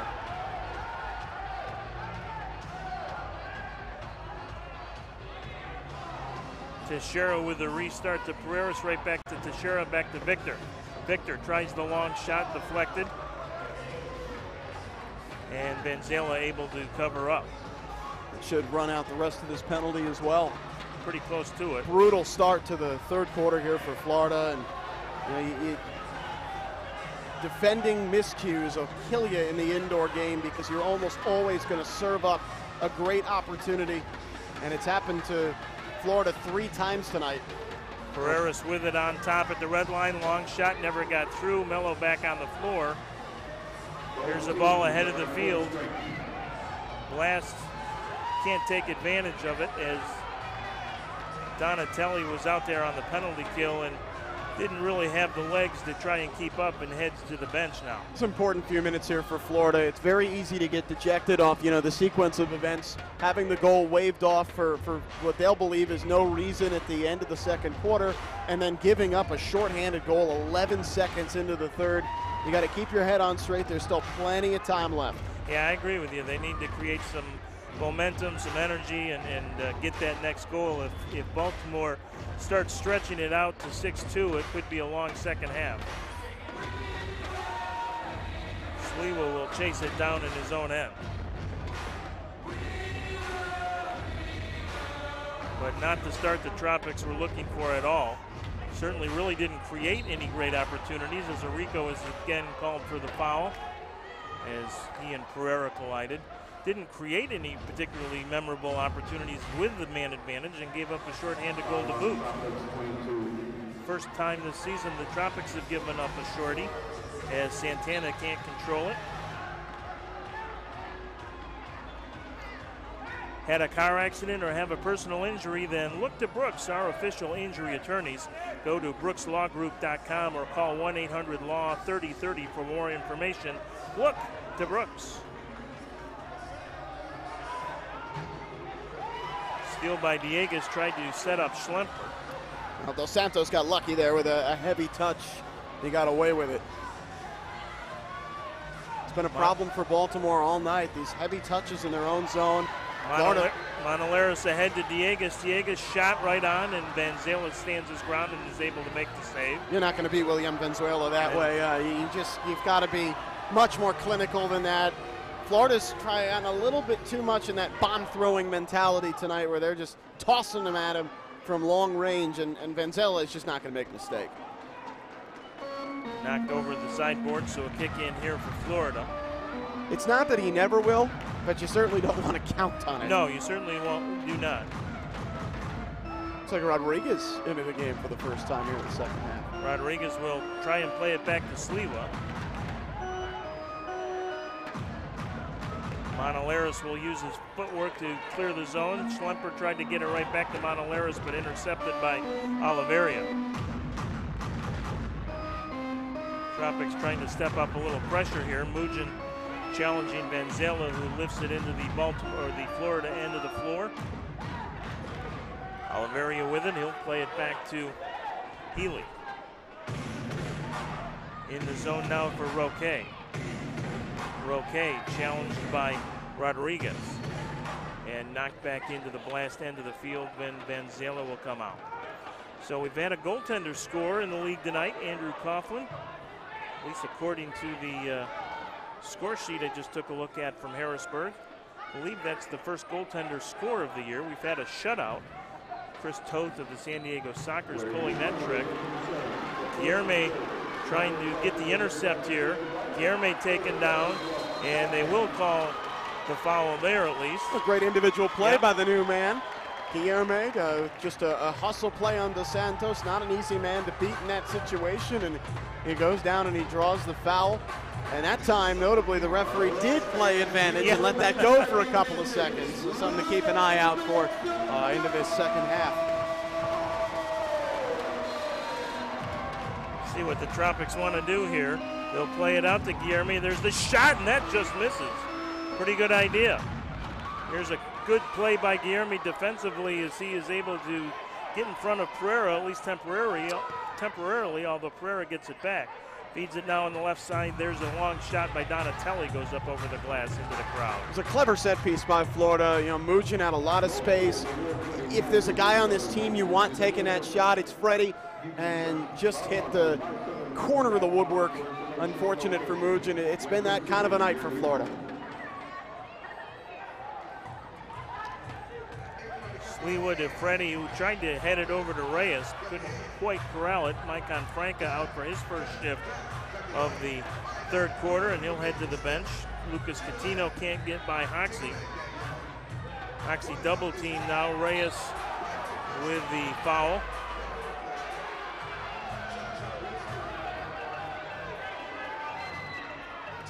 These fans not happy with the officiating tonight. And you mentioned in the first half, frustration level is going to be something that Florida is going to have to keep in check here in the second half if they have a comeback hope.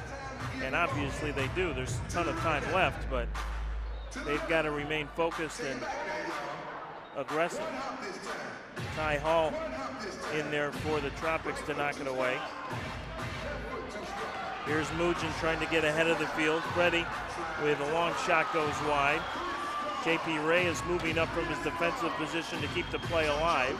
Not a bad idea there by Freddie. He had Vanzella a little bit off his line to the left. I saw exactly what Mugin was trying to do there. Open up the far post. It's not often you get Vanzella that far away. Mugin tries to spin and take a shot. Vanzella will come out and cover. That's more classic Vanzella, staying composed and then making a play on the ball when he has to. Dantas with it.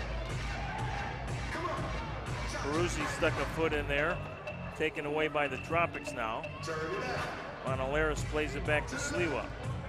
Tries a little give and go with Monolaris, but intercepted by Healy. In front rebound try, just missed by Peruzzi. Florida a little fortunate Peruzzi didn't put that one on target. Taken away by Dantas, didn't have a man in front. Mello was there close. There's a giveaway, and Sliwa with a great save, his best of the night as the Tropics gave one away right in the box. Sliwa had to make that stop. Here's Dos Santos with it. Dos Santos just misses near post, and Sliwa will take it out of there himself. That looked like it hit the inner part of the post and bounced out. Here's another chance for Baltimore, and Peruzzi spins and fires high. Well, Baltimore will be frustrated that they didn't do better there. They had 2 or 3 clear-cut chances to score, and Sliwa did a great job on the one stop, but there were certainly a couple of opportunities for Baltimore to really open this game up and go ahead by 4, which would be not impossible, but certainly tough to deal with for the Tropics with 23 minutes left in this game. It really is a crucial part of this third quarter. Monalera steps up. This is Roque with it. Oh, great touch. Over to Pereira. Good sliding tackle by Arrico, and Baltimore will get a restart here, a corner kick. But I think we're going to take immediate timeout, and we will,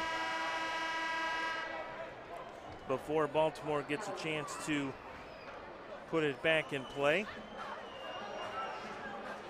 Lanier Upshaw has a passion for embracing the upside of risk to elevate results, celebrating 75 years in the community of elevating results. Lanier Upshaw is your go-to for business or personal insurance needs.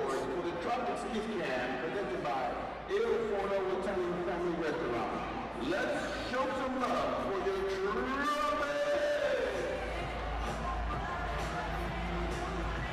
Well, if Baltimore's frustrated, all they need to do is look at the scoreboard. They're up 5-2, and that'll soothe those feelings just a little bit. But I agree with you. I agree with you, Evan. I think the Tropics need the next goal in this game badly.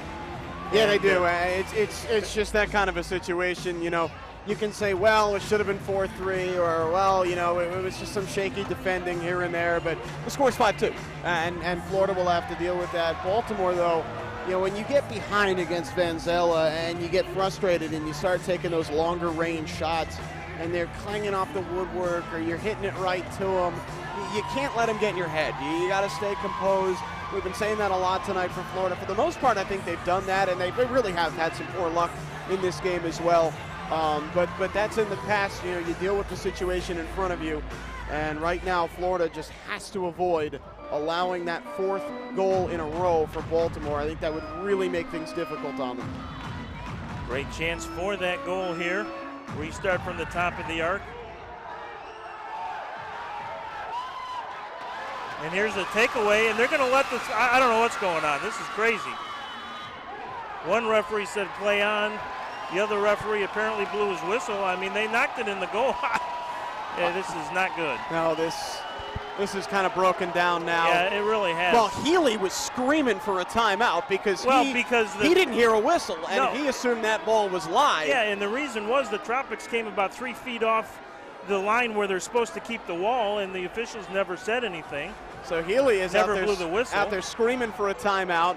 Meanwhile, Arrico just doing what you're taught to do. Yeah, it's like play until you hear the whistle, and there was never a whistle to begin with. I mean, crazy kind of play. The one official here on the near side was actually going to let the play continue. Now the wall is where it should be. Now we're going to have a clock reset, I think, back to 7:45. They're going to put 5 more seconds on it. So here we go again. Little layoff and a good defensive play by Teixeira. Well, I don't know what Baltimore was thinking there, because they ran the exact same play they were going to run with Healy curling around the wall, and Florida knew immediately what they were doing and snuffed it out before it could really get started. So good recognition by the Tropics defense, and if you're Baltimore, you'd rather dial up something a little bit different right there. Unfortunate again for Sliwa as he puts it over the glass into the crowd. He's great in front of the net, and I love what he does with his feet. But Sliwa's distribution tonight, he probably would like to do a little bit better with it. Just some, you know, giving the ball away on those 50-50 balls a little bit too easily, making them more like 70-30 balls. You like his distribution as a keeper to be just a little bit tighter. Franca to Diegues, now to Arrico. He'll slow things down, back to Teixeira, right back to Anthony. To Teixeira. Tropics completing a line change. Reyes to Arrico again. I think the fresh troops have all arrived now. Nope, one more onto the floor. It's Pereiras. And he's got it at the center circle over to Tyrone Hall. Played last year with the Tacoma Stars. His first year with the Tropics. Sliwa comes out, gives it to Hall. Tyrone looking for his first goal of the season, has it taken away by Nascimento, and then Hall is going to be whistled for the foul. And a 2-minute penalty to boot. Yeah. That's a pretty easy call for the officials. Hall yanking the shirt fully of Nascimento, nearly dragging him to the ground. You're going to get a card for that more often than not. And well, Baltimore with another chance to kind of blow this game open. They've missed some of these chances in this third quarter. You know, Baltimore, it doesn't feel like they're up 5-2, but they really do have a chance to put Florida in a very difficult position here. Donatelli feeds it in to the corner, tried to get it in front to DeSantos. That was a little intentional misdirection in front of the box there, and they were trying to open up Healy, who for all of his positive attributes is not a great goal scorer. Donatelli has it taken away by Teixeira. Gets it down to Monaleras, now stolen by Baltimore. But the Tropics will regroup and clear the zone as Arico picked up the loose ball. Florida maybe got just a little bit too clever on that one, trying to go for the shorty, and can't blame them for it, but they'll have to be very, very composed defending this penalty for the next 123. I'm sure the soccer gods, Tropics think the soccer gods owe them at least one, if not a couple. 3 or 4. Here's Healy to Donatelli at the red line. Back over to Healy. Down in the corner. Cleared into the box area and out of the zone by the Tropics defense. Not much here from Baltimore in this first minute of the penalty. Still a full minute left on the man advantage. They have the killer instinct too. You know, you certainly can't accuse them of not having it, but it has not been on display so far tonight. They're really grinding this result out, and that's part of being a champion. Is being able to win when you maybe aren't on your best game, and Baltimore's done a great job of that so far tonight. Blast will retain possession as Healy has it at the red line.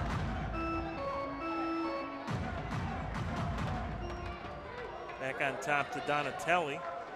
Over to Healy. There's a shot, and Sliwa able to make the save. He'll hold on to it for the full 5 seconds and then just loft it into the Baltimore side of the field. Freddie Mugin comes on. Second time tonight he's made one of those snap catches. So fun to watch. 10 seconds still in the man advantage. Down deep in the corner, fed in front. Here's shot and deflected by Mugin in front as Healy didn't quite get as much on it as he wanted. Manzala pressured by Hall as he came out of the box. Really strong penalty kill by Florida. There really wasn't a good chance in that 2 minutes for Baltimore, and they have seen a few opportunities to kill this game off, pass them by, and now it's up to the Tropics to make them regret it. Teixeira with it, up to Guilherme, and right back to Lucas.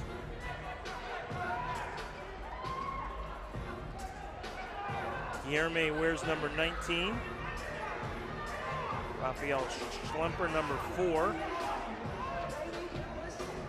Haven't seen a whole lot of Schlemper, I don't think. Yeah, he's out there now. So we got both of the new Brazilians out on the floor.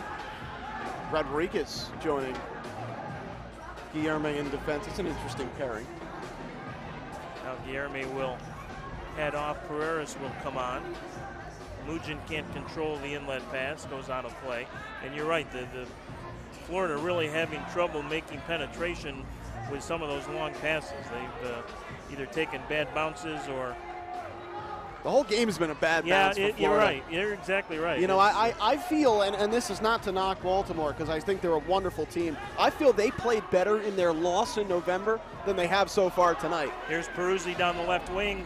Shot, and that just goes wide. Had Sliwa beat to the far post, but just missed. Peruzzi tried to have the best of both worlds there. See if he could pass it open for Hoxie, but put it too far to net, but not far enough. And if he just kind of played that one a little bit tighter, that's a goal. Hoxie being challenged by Schlemper, 2 number 4s. Schlemper with a chance to control here. He's taken down by Hoxie, and then another little jab in there. Really like to see Florida have some sustained possession here in the last 3 minutes of the quarter. They had it in the first and second, and it's really been Baltimore's game here in the third. Pereiras challenged on the far side, and he has it knocked off his foot, but the Tropics will get control back near the midfield circle. It's Reyes to Lucas Monaleras. Gave it up to Coutinho briefly, and right back to Lucas. Lucas Coutinho, Lucas Monaleras, and of course Lucas Teixeira. Nice little play by Monaleras there. Frees up some space for J.P. Reyes. But Baltimore gets all 5 men back now into the defensive third. Again, nothing but a long shot for the Tropics and easily knocked out of there by the Baltimore defense. And tossing bombs against this Baltimore team is generally not going to get it done. You really need to create a little bit more. Use the boards, use your speed. Florida's such a quick team. Use that pace and find a way to pick the lock. Teixeira with it.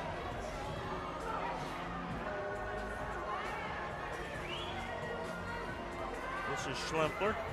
Schlemper gets it into the box, but Daniel Mendez, who we have not seen much tonight, number 6, was a little late in arriving. And a little on the nose there from Schlemper as well, just right at Van Zela. You want that just a little bit farther towards the post. But overall, new teammate getting used to a guy that hasn't played much tonight. Yeah, Daniel Mendez just signing this week with the Tropics. Played outdoors in the NASL with Minnesota. Good offensive threat for Minnesota before they joined MLS this year. It's a very good organization. Mendez played with Christian Ramirez, who's getting some looks for the U.S. national team for the Loons. Mendez played 5 games at the end of the last season for the Tropics. Had 1 assist. Was close on several occasions. He definitely has some offensive skills. Have not seen him play much yet tonight, but he is the guy who can contribute offensively as well. So the Tropics here in the final minute and 48 looking for perhaps a spark and a goal to get them within a couple.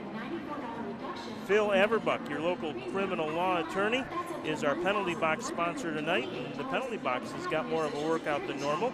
Go to everbucklaw.com or give him a call at 863-533-9000 for more information.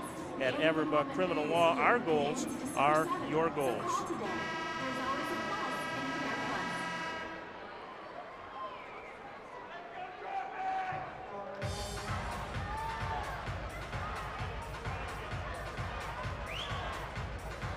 Only goal of the period came 11 seconds in.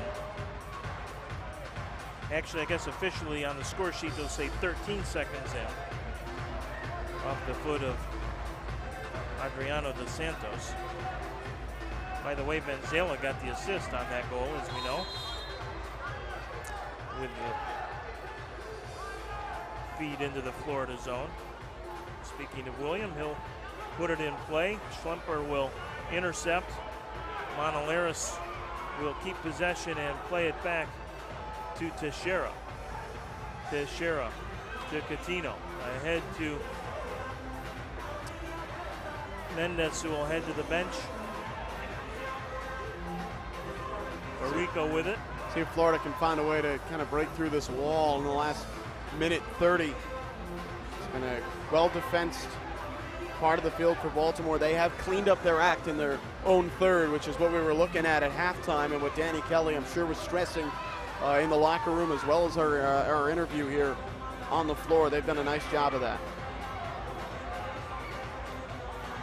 Hall with it on the far boards, back out to Teixeira into Freddie. Freddie looking to create from the top of the arc, lays it to Arico.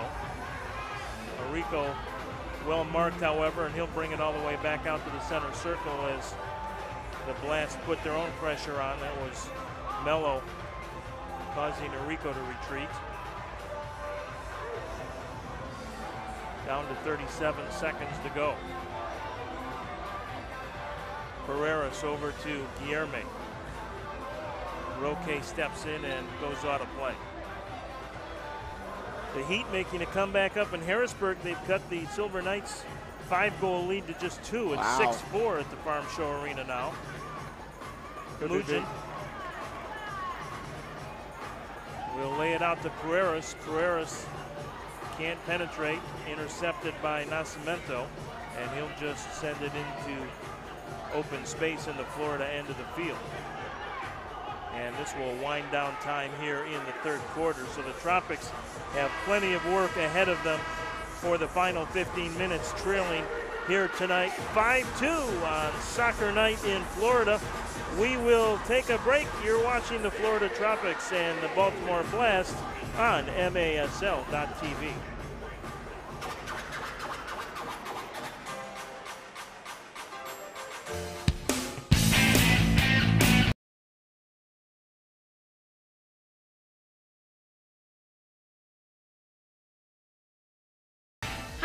I'm Shannon Estelle. I just wanted to say hi and hope you enjoyed tonight's game. When you're done here, go over to my YouTube channel to get to know me a little bit better. And yeah, enjoy the game. Go Tropics. I love my job, truly because of the people.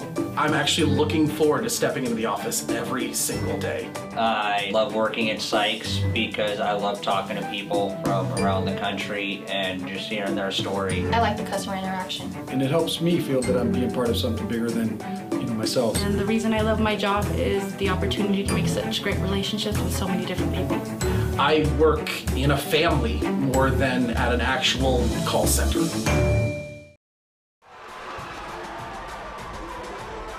Back here at the RP Funding Center in Lakeland, Florida, as we get ready for fourth quarter action. The Tropics hoping to raise the roof a little here at Sykes Field.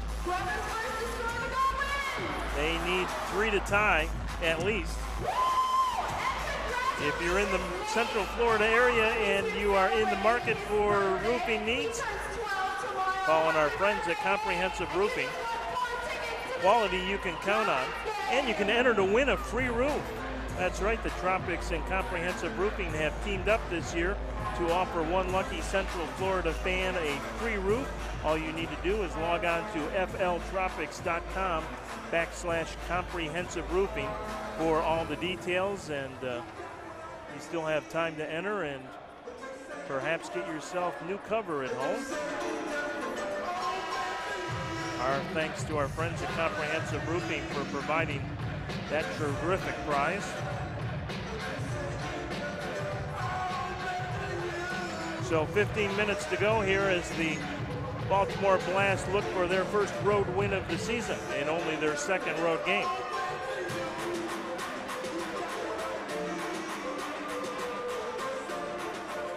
I'm curious to see how Florida comes out energy-wise here in this fourth quarter. You know, they played really good football for long periods of that first half, and the shorthanded goal that came for Baltimore in those first 11 seconds of the third period, completely understandably, did seem to deflate them a little bit. Between the way the second quarter ended with the goal being waved off for a foul that went against Baltimore of all things, where advantage was not played by the officials, to the way that Baltimore scored right off the bat. We didn't see a goal the rest of the third quarter. So you have Baltimore, who was clean on the defensive end, but maybe blew some chances to blow this game open. And then Florida, who really wasn't in the game much at all the rest of the third quarter. They've had an opportunity now to go to the bench, to hear from Clay Roberts. They can regroup a little bit. You really would like to see them get one very quickly at the start of the fourth quarter, within the first 3 or 4 minutes, to start to climb back against a side that is very, very good at closing out opponents when they smell blood in the water. Yeah, they need something to really turn the tables here, and they have not been able to find it so far. And Zala able to smother that one up against the boards. Pressure by Catino. Cleared into the Florida end of the field where Roque has it. Roque one-on-one, and a nice defensive play by Montoleros. We've said that a lot tonight. Here's Peruzzi with it, and he'll play it back to his defense to Santos.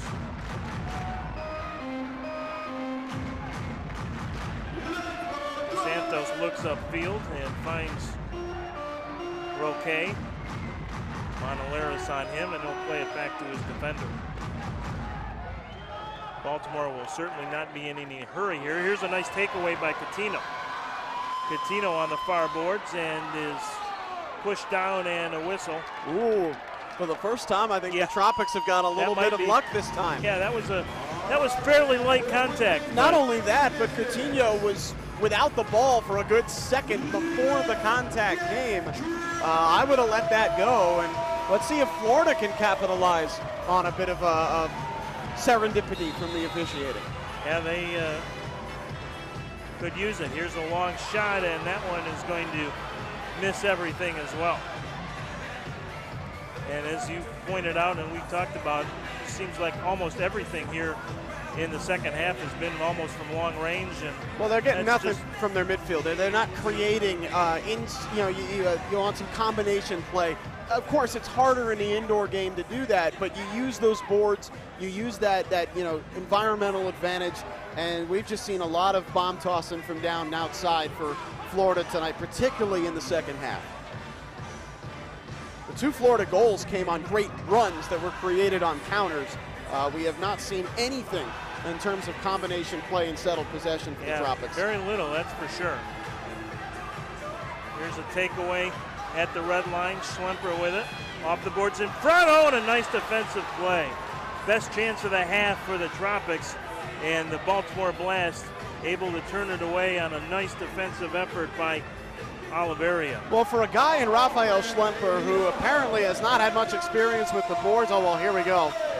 Takeaway by the Blast and a good save by Sliwa as Pereira walked in and let fly from about 25 feet. Now back to the other end with Florida. Schlemper, again, a guy with a futsal player without a lot of experience with the boards, made a heck of a pass. So good that I think Arico didn't know it was coming. Restart, here's a shot, and that one's gonna head up into the heavens off the foot of Tony Donatelli. And again, Baltimore, they get a great chance off a poor giveaway and one end of the field by Diegues, and they let it go. And time is running down, but the Tropics remain in this game. I think the next 3 minutes, look at the situation when we're at 10 left on the clock. If it's still 3 goals at that point, Florida's got a lot of work to do. These next 3 minutes could be very, very crucial. Sliwa gets it just in the nick of time to Arico, or rather to Reyes. Now Arico with it at the red line. Arico will bring it up the floor, feeds it ahead to Freddie. Mugen with a shot, good save by Van Zela. Bicycle kick try, and a good save by Van Zela there. Well, Arico got tons of mustard on that, and Van Zela had to make a very, very good stop. Boy, that would have found its way on every highlight reel. Well, a little bit of life, though, here for the Tropics. Arico will do the restart out to Monaleras, and it does get through to Van Zela after it goes off, I think, a couple of Blast defenders. Donatelli was the first one to slow it down. I can't say enough about the guy's composure, though. Again, he's not running out after the guy. He's not freaking out and getting back. He's staying right in that perfect mid position, making himself big and making a play. Counter chance for the Blast, shot and a goal, Andrew Hoxie. Well-placed shot, top corner, and the Tropics now trail by 4, 6. He's not freaking out and getting back. He's staying right in that perfect mid position, making himself big and making a play. Counter chance for the Blast, shot and a goal, Andrew Hoxie. Well-placed shot.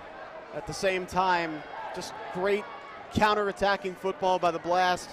They do it better than just about anybody, and you shake your head and you say, well, we've had some bad breaks, but the Blast have come out and taken advantage of an opportunity presented to them, and have fair to them, have really taken control of this game here in the second half. And just as an indication of how things have gone tonight here in Lakeland, the Tropics have gone to a 6th attacker with 12 minutes to go here in the 4th quarter. Trying anything to get the offensive spark that just, again, it's been elusive here tonight. 8 quarters of play now against the Blast and just 3 goals. Well, 7 quarters in 3 minutes, but just not enough. Takeaway almost by Pereira. Teixeira will temporarily head it out of danger. You think it's a little early in the game to go to a 6? A little, but I think probably the thinking for Clay is, we just haven't been able to generate much offensively, so we're going to try and change it. Here comes Monaleras on a counter. Over to Diegues, and there's a goal. It was actually knocked in by Healy, yeah. Well, it worked. More brilliant counterattack by the Florida Tropics. Just totally unsettled Baltimore. Really, for the first time in this half, we've seen Baltimore without composure. We just haven't been able to generate much offensively, so we're going to try and change it. Here comes Monaleras on a counter. Over to Diegues, And there's a goal. It was actually knocked in by Healy. Normally clear that away in the wrong place at the wrong time to knock it in for the Tropics.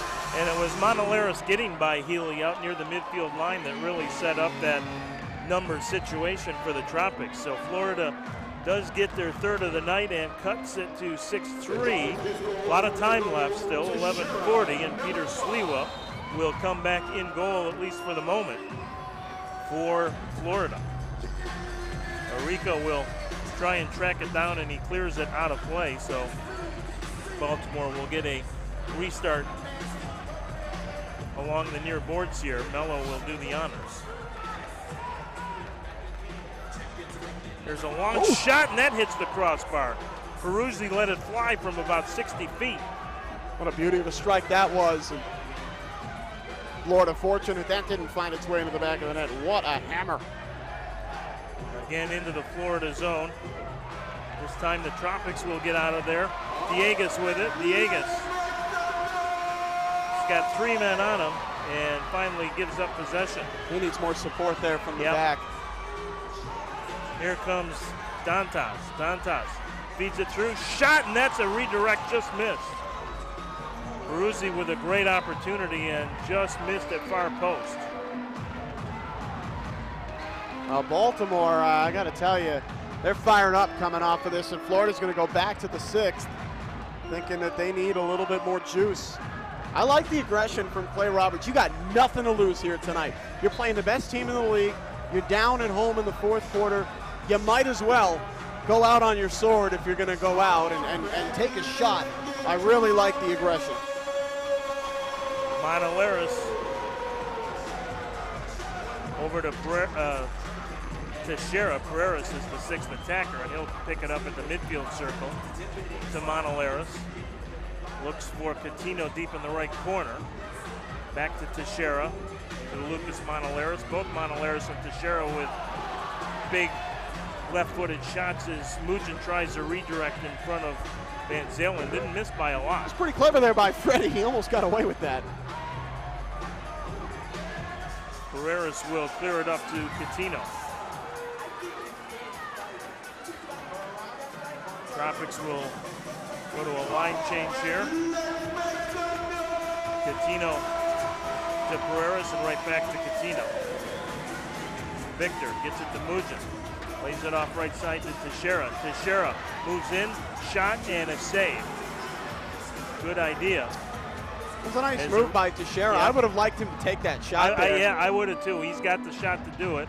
You can't blame him for being unselfish to try and get it down to Rico, but I agree with you. Here's a shot and a goal. Donatelli picks up the loose ball out at the outside, well outside the red line, and Pereira's could not the shot to do it. You can't blame him for being unselfish to try and get it down to Rico, but I agree with you. Here's a shot and a goal. Donatelli picks up the loose ball out at the... Yeah, it really has. This has been a weird night. It's been an odd game. It's polar opposite of what we had last month, where we had a really, really well-played game of football and a thrilling finish. This has been a lot messier and kind of an odd game. And that's that happens in the middle of the schedule when the grind starts to get to you. Then with Baltimore going out on the road here, Florida coming off a back-to-back road trip, it'll start to wear on you. You'll have games like this. Mugen tries one that goes wide. Then tries to stick a foot in there as Vanzelo goes down to make the play. BioLife Plasma Services needs your help, Lakeland, in saving lives. To learn how you can become a donor and get paid for your donations, visit biolifeplasma.com.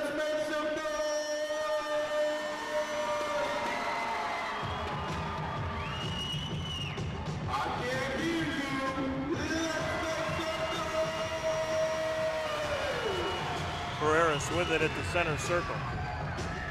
Feeds it into Mugen, turns and fires, save. Here's Diegas, tries to get the half volley, couldn't quite settle it. Teixeira will track down the loose ball, being pressured by Thomas, and Thomas will be whistling for the takedown. Thought Diegas might be able to pull the trigger there, just could not settle it in time. but kind of been the story of the night for the Tropics. Just a half step or a hair off, it seems, almost from the get-go. And obviously Baltimore has a lot to do with that. Again, a whistle and a foul.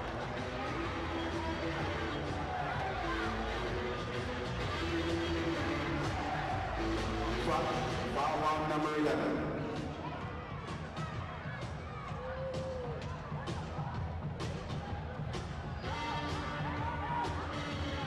Diegues heading back off, it looks like. Yep, he'll take a seat as Mugin gets it in front, and he misses just high. Freddie's been just off on 3 or 4 attempts tonight. And again, it's one of those where you can just look at it and say, well, if this had gone just a couple of inches different. Manzella with a good save as Guillermi let it go from about 45. Catino with it. Catino had 3 goals that opening weekend for the Tropics when they split road games in Rio Grande and Monterey. Shot in front, still loose, and Manzella is able to cover up and then takes a little bit of a whack from J.P. Reyes. That's no fun. You got a Rico in there who was just going for the ball, didn't realize Manzella had it. Part of being a goalkeeper. Yep. Rico clearly meant nothing by it, going over there and being a good sport.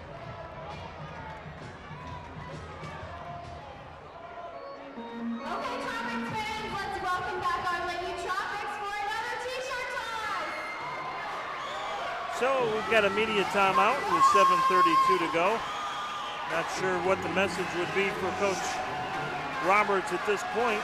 Down 7-3. Baltimore would improve to 6-1 with the win here tonight. And the Tropics would fall back to 500 at 4-4. The Knights, Silver Knights, still leading in Harrisburg now 7-4, the score there. So good news for Florida means that small bit of good news. Well, yeah. they'll remain a game ahead of Harrisburg, and like you said right off the top of this broadcast, Brian, that's the game they're targeting. The 23rd.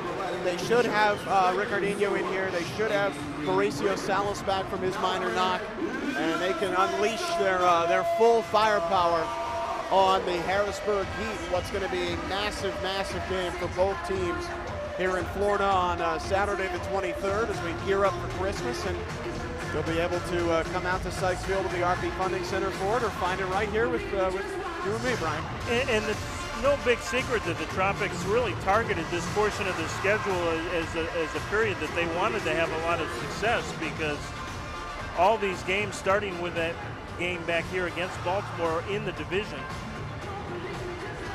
And I know Coach Roberts and the team were hoping for better results. The game that mystifies us all really was that home loss against Syracuse. You know, they had that win against Baltimore and really were not able to use that as a springboard, going just 1-2 in their next 3 games after that, potentially 1-3 here after that win if they can't rally tonight. But came out well against Syracuse on that December 1st game here at home. Had a 4-2 lead at halftime, and then just went away in the second half. That's the one I think you look back on and they'll really, really want back. And that's really when the struggles kind of started. And I'm not really, can't pinpoint it, but they went 2.5 quarters in that game without a goal. Lost it 6-5. They did get a goal, I should say, late, very late in the 4th quarter with like 13 seconds to go. It was certainly under the heading of too little, too late. And then they went to Syracuse and obviously played well in winning 9-4, but then the disaster in Baltimore Sunday, and the result here tonight has not been a whole lot better. Pereiras in as the 6th attacker. Still 7 minutes plus to play. Baltimore with 3 defenders outside the red line, so they're not even going to make penetration real easy here. And there's the intercept. It's the long shot. Pereiras makes the save as Mello tried to make the chip, didn't quite get it high enough. Great stop there by Victor. Can't use the hand with that yellow jersey on, and did a nice job with his chest to knock it down. Again, kind of a quiet night though for Pereiras. Used more in a defensive role.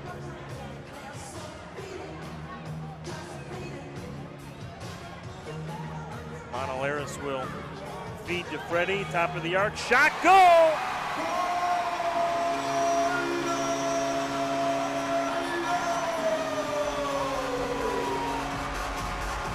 Little redirect in front, good turn and spin by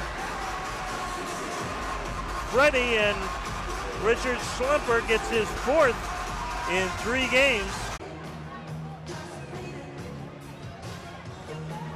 Monalaris will feed to Freddie, top of the arc, shot, goal! And Mugin with a beautiful ball. Freddie reacted as if he had scored. I think he'll happily take the assist. Yeah, very nice assist indeed. So the Tropics cut it to 3 again with a little over 6 to play. Certainly not impossible, highly unlikely, but not impossible. Probably have to get another fairly quick one here. Roque keeps it alive, and Sliwa back in after the goal. He may head to the bench if the Tropics can get into the Baltimore end of the field here. Guilherme with it. Coutinho chasing it down. Coutinho tried to get it in front to Dieguez. Couldn't do it. Carreras does come back on. Here's the long ball over Carreras' head, but wide of the mark by Donatelli. Carreras quickly back for the Tropics. Leaves it to Monalaris. To Guilherme now. In front to Mugin. Mugin, double team. Coutinho takes a whack at it, and it'll end up in the arms of William Vanzela. Procedural note, I believe they've given the goal to Mugin, though it certainly appeared that Schlemper touched it on the way in, so we'll have to see if that gets cleared up after the game. But yeah, right now, that is a Mugin goal, although I believe it should be Schlemper's. Well, it counts all the same. That's the good news. But time beginning to really dwindle down here on Florida. Inside 5 minutes to go. Carreras makes the inlet pass to Dieguez. Dieguez bangs it off the board in front to Mugin. Mugin lays it off to Dieguez in the box. Shot off the crossbar. Teixeira had snuck in and just missed. You get that one. We got a game here. This is not over just yet. Certainly a lot of work to do for the Tropics, but with 6 attackers, they've done a pretty good job defending that empty net. They've got a chance here. Carreras will bring it back quickly. Monalaris will pick it up at the midfield line. Over to Lucas, Teixeira. There's a shot in front. Kicked out of there by the Blast defense. Tropics will track it down one more time. Monalaris. Reverses field over to Teixeira, to Coutinho. All the way across the floor to Monalaris. Tried to get it back to Coutinho, couldn't do it. The Blast will just clear the zone as Donatelli gives it up to Carreras. Inside 4 minutes to go. Monalaris. Over to Teixeira. Back to Lucas. Monalaris. In front. Goal. Freddie Mugin.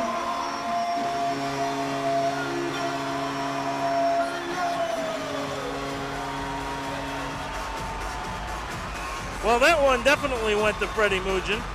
Yes, that one certainly belongs to Freddie, and a great goal. Monalaris. Over to Teixeira. Back to Lucas. Monalaris. In front. Goal.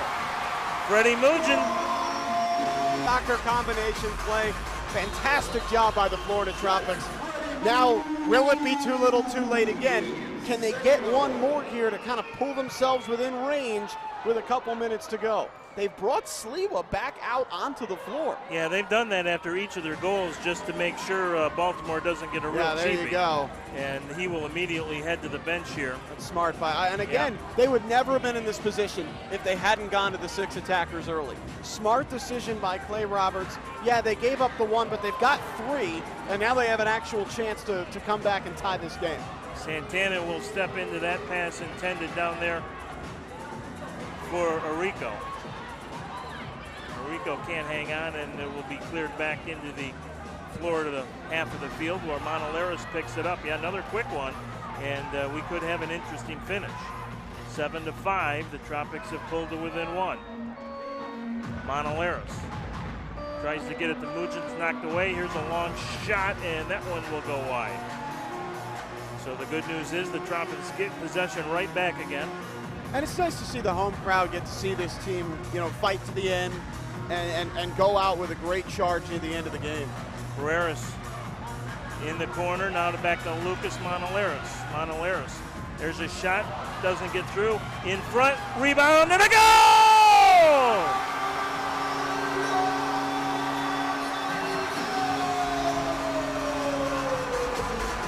Anthony Arrico makes it a 1-goal game. Don't go away.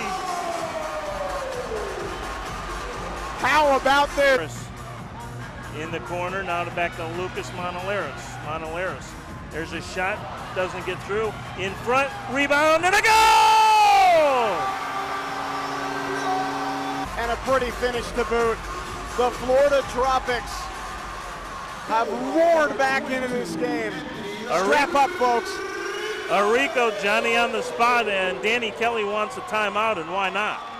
Well, look how fired up the Danny Tropics Kelly have scored 3 times. The normally stoic Danny Kelly out on the floor to rally his players. So it's Mugin at 8:32.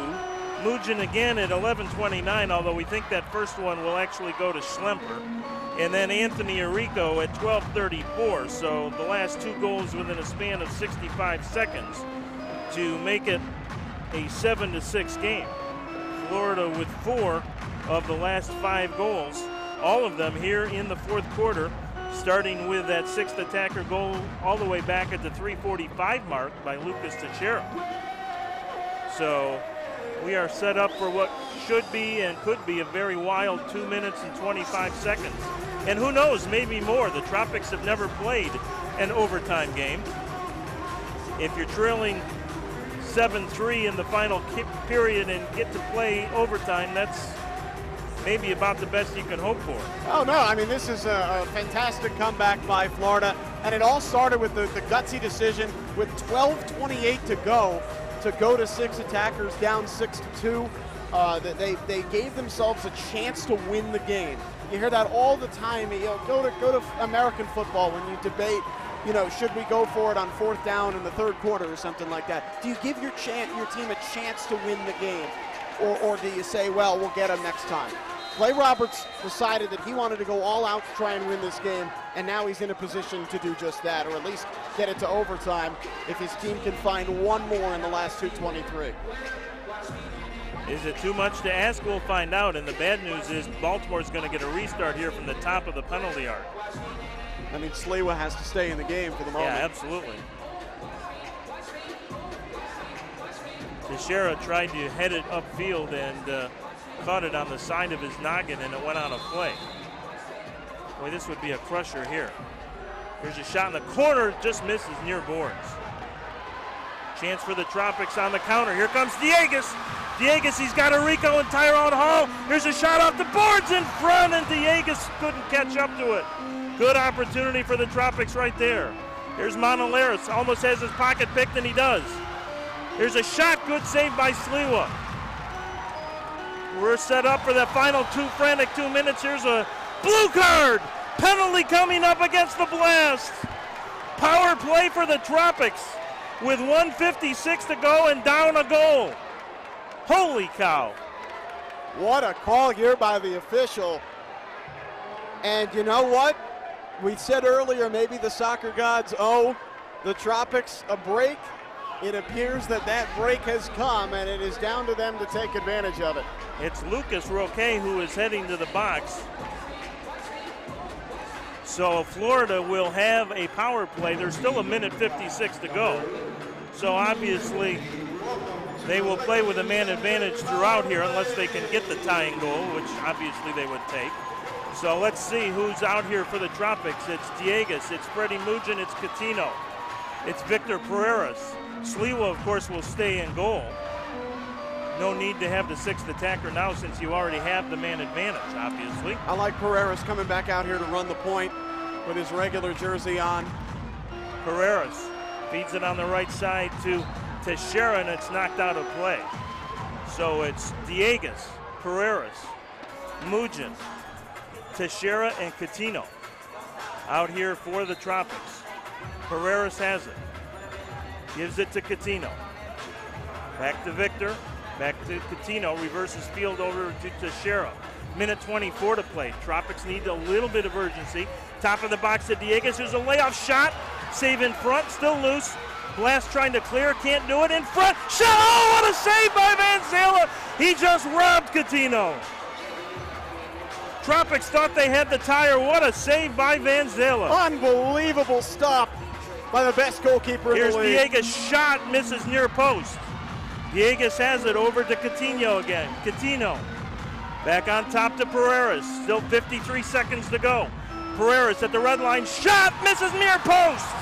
Just missed, and Van Zela will dive on it. And he'll take the full 5 seconds to get rid of it for sure. What a save by William Van Zela. Unbelievable. What a save by the post right after. Florida with 2 great chances. Inside a half minute, they brought Victor Pereira's on, 6th attacker. Now Pereira's off the boards in front. Doesn't get through. Still time. 20 seconds to go. Pereira's with it. Pereira's down to Coutinho in front. Oh, and Mugin took a whack at it and couldn't get it. Knocked back out to Victor Pereira's. 10 seconds to go. Victor Pereira's with it in front, and Van Zela knocks it away. Baltimore clears the zone, but it goes out of play. And with 2.1 seconds, Florida should get a restart from the top of the penalty yard. So one less chance for the Tropics. And right here, you have to shoot. There's no other option. Well, you've got 2 seconds. You can make a pass. It'd be tough. There's time to make a pass. Yeah, one. You can't make more than one, I don't think. Yeah, you can get it off if you want to get it out to the wing. Right. Again, I think Freddie's going to take this. Just about everybody on their feet here. Here's Mugin. Shot. Save again, Van Zela. And it's over, and the Blast hang on and win it. 7-6. And William Van Zela comes up huge again for the Baltimore Blast. Holy cow, what a finish. I'll tell you what, when these two teams get together, yeah, it might be a weird game for 55 minutes. Strap in for the final 5. What a comeback by the Tropics. And again, Baltimore bailed out by their world-class keeper, William Van Zela, who stood on his head and then some in the final 2 minutes. I am unbelievably impressed with the composure of that keeper. Everybody on that team owes him a steak dinner tonight. Yeah, maybe tonight and for the rest of December. The save on Coutinho from no more than about 10 feet was the best I've seen all year. That's just a tremendous anticipation save. Coutinho in the absolute right spot. He's a great shot maker. He's a great finisher. And for all the world, it looked like the Tropics were going to get the tying goal off the foot of Lucas Coutinho.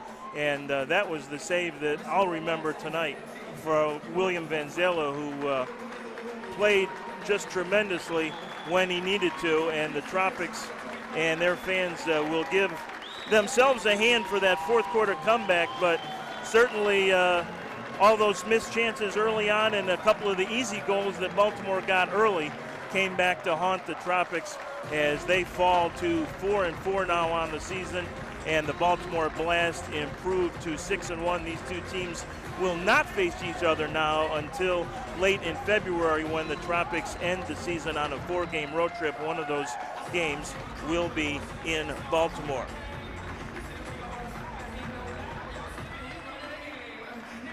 The Tropics will salute their fans. Good crowd here tonight in Lakeland. And a very supportive crowd. Stayed here. I didn't see anybody leave, even when it was 7-3. 6-2. 6-2 really felt like the dagger. And then Clay Roberts made the decision to bring the 6th attacker on. That's what put them in the position to go ahead and have a chance to win this game. And a great support from the Lakeland faithful here for the Florida Tropics. Just 1 inch off at the end. Yeah, literally. To take this to overtime. And you got to give a ton of credit to Florida for their comeback, but Vanzella with just some brilliant moments down the stretch there for Baltimore. And the Blast will be very, very happy to have this win as they head up to Harrisburg tomorrow night to take on a Heat team that fell to Syracuse 7-5, the final there up in Harrisburg. So very interesting things going on in the Eastern Division. Take a final quick look at the stats as part of our Ybor Eats post-game show on Soccer Night Florida. The shots on goal certainly telling as well in terms of the play of the Baltimore goalkeeper, William Vanzella. Baltimore outshot tonight by the Tropics 36-22, the final tally, shots on goal. That final flurry for the Tropics, the goals, Mujin with the goal that made it 7-5 at 11:29, Arico at 12:34, the final score of the night. All of those goals, all four of those goals came with the sixth attacker on. And of course, the one that turns out to be the game winner is the one that Donatelli scores into essentially an open net with the sixth attacker on, as Victor Pereras could not get back in time.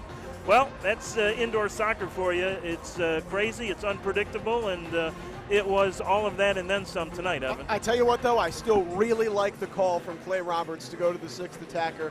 In that second half, they weren't getting any possession with the regular lineup. They weren't getting any combination play through their midfield and into their forwards. They weren't using the boards to their advantage. When they brought the sixth attacker, they didn't really use Pereira's on offense either.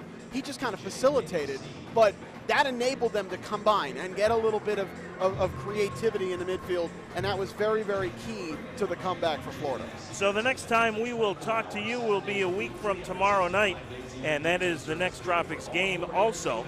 That will be against the Harrisburg Heat, a 7:35 kickoff Saturday, December 23rd here on Sykes Field at the RP Funding Center. Our thanks to GTV Sports, Gary, Mike, Tawan, and all the gang for their good work tonight. Evan, good to see you. Safe travels back to Orlando, and we'll look forward to checking in with you again here on the 23rd when the Heat come to town. The final score once again here tonight from the RP Funding Center in Lakeland, the Baltimore Blast 7, the Florida Tropics 6. Have a good night, everybody.